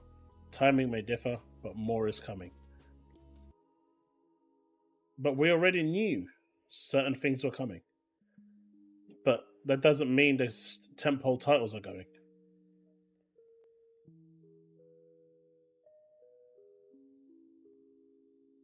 Please put Halo on PlayStation. No, Himbo. The literal content I could produce would be astronomical. He just wants to see the world burn. Come on, man. I was saying this since February. A remaster of Halo CE seems wild to me. I just don't get why you'd do this. It's already been remastered once. Very well. And why would PlayStation fans care about a 25-year-old game? If Microsoft is really considering this, why not just port Halo Master Chief Collection? I mean, he has a point. He has a point.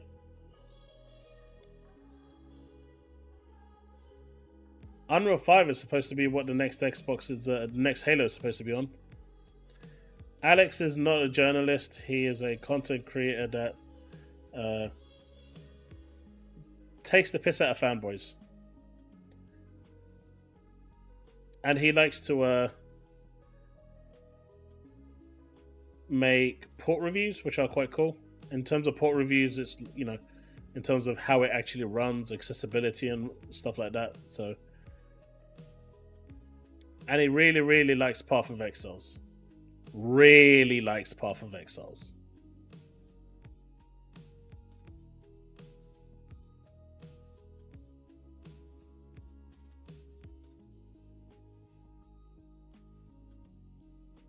What do you mean by what's the point if there is no exclusives? What's that referring to?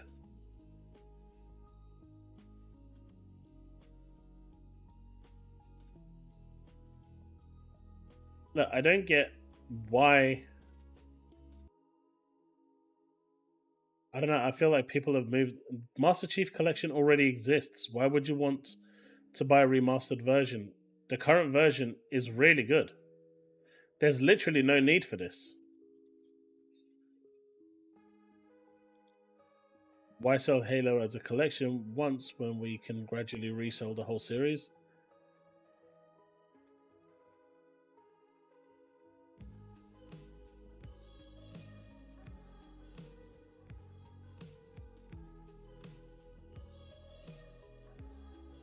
I said I would buy a handheld if it was well priced and has exclusives. So why would you buy...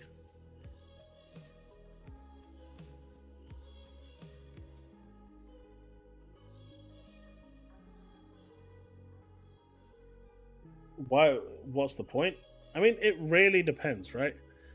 I don't see all games going, and until it's officially announced and they say it's officially going, we will see. But in terms of a handheld device, it's going to be more than just an Xbox handheld. If it's anything like what people are thinking and what I'm thinking, it's going to have Steam integration. So it will give you the ability to play more on your handheld, do more with your handheld. And also gain access to the Game Pass catalog, the console catalog, not the PC catalog, which is super limited, but the console catalog, which is, you know, a lot more vast in nature.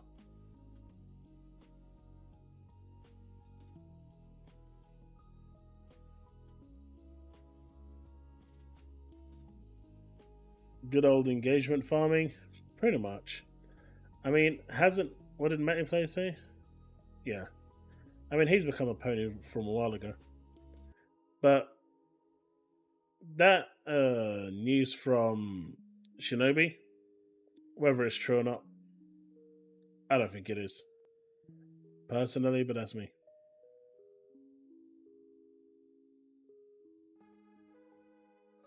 But chat, I think that's going to be it for tonight. I am really excited for tomorrow. Hey, there's King David. He's in LA, right? For the Summer Games Fest. You know what? I actually thought for a second he had a green beard. No, I was about to say no way, but yeah. I thought he had a green beard. But yeah. Look, Sunday is going to be really important. It's going to be clear. Not tonight, Devastator. I'm really tired, and it's past midnight for me here in the UK, and I have to be up in 5 hours to take my son to the train station. But tomorrow is the Summer Games Fest, and hopefully we'll have a good time watching that with some of the showcases. But Sunday is going to be really big. If they make the announcement for the handheld, which I believe they will, if a PlayStation game gets announced, I think that's going to change the complete dynamics, depending on what that PlayStation game is, on how people perceive and accept what goes multi-plat and what doesn't. If a single player first party game goes from PlayStation to Microsoft, and I'm sure those conversations are happening right now, if that is happening, then that is going to completely change the complete dynamic of everything we currently know and think. So at the moment, I'm not going to pay any heed to those speculations or that stuff. It's basically all engagement farming, and wait until Sunday, and hopefully on Sunday we will get that clarity. But as far as I'm concerned, what I'm looking forward to right now is seeing those 30 games that they're going to announce, seeing Call of Duty straight after, and just having a good time with all those games coming out. Hopefully we'll get a lot of release dates. We'll get a lot of stuff coming through on, actual solid dates, so we can start to see when, we're getting those games, because you got Elden Ring Erdtree on the 21st of June. You got Dawn Trail from Final Fantasy XIV on June the 29th, which I'm going to be definitely playing. So time is starting to fill up. And the Shadow drop, if Towerborn drops, we're definitely going to jump on that ASAP to have a good time. But folks, that's it. Thanks so much for hanging out. It's been an amazing turnout again. As always, you haven't let me down, and I appreciate that. And I will see you all next time. Well, tomorrow. Well, today for me, tomorrow for you.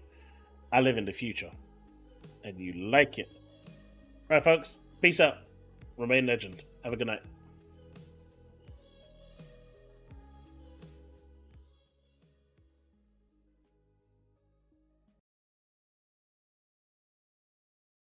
Try to relax your anus.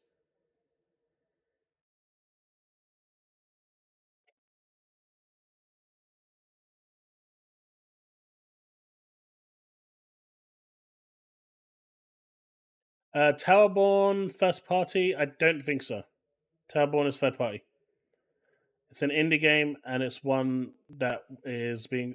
I guess it's being funded by Microsoft, so you could technically say it is first party, since Microsoft is funding the whole thing. So...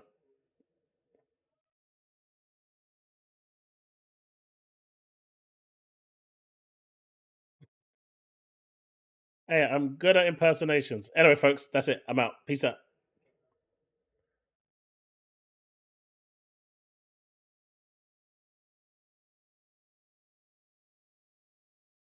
Well, yeah, Powerboss. Like I said, it's being funded by Microsoft entirely. So that makes sense. But we'll see. We'll see. Bye. Like and subscribe.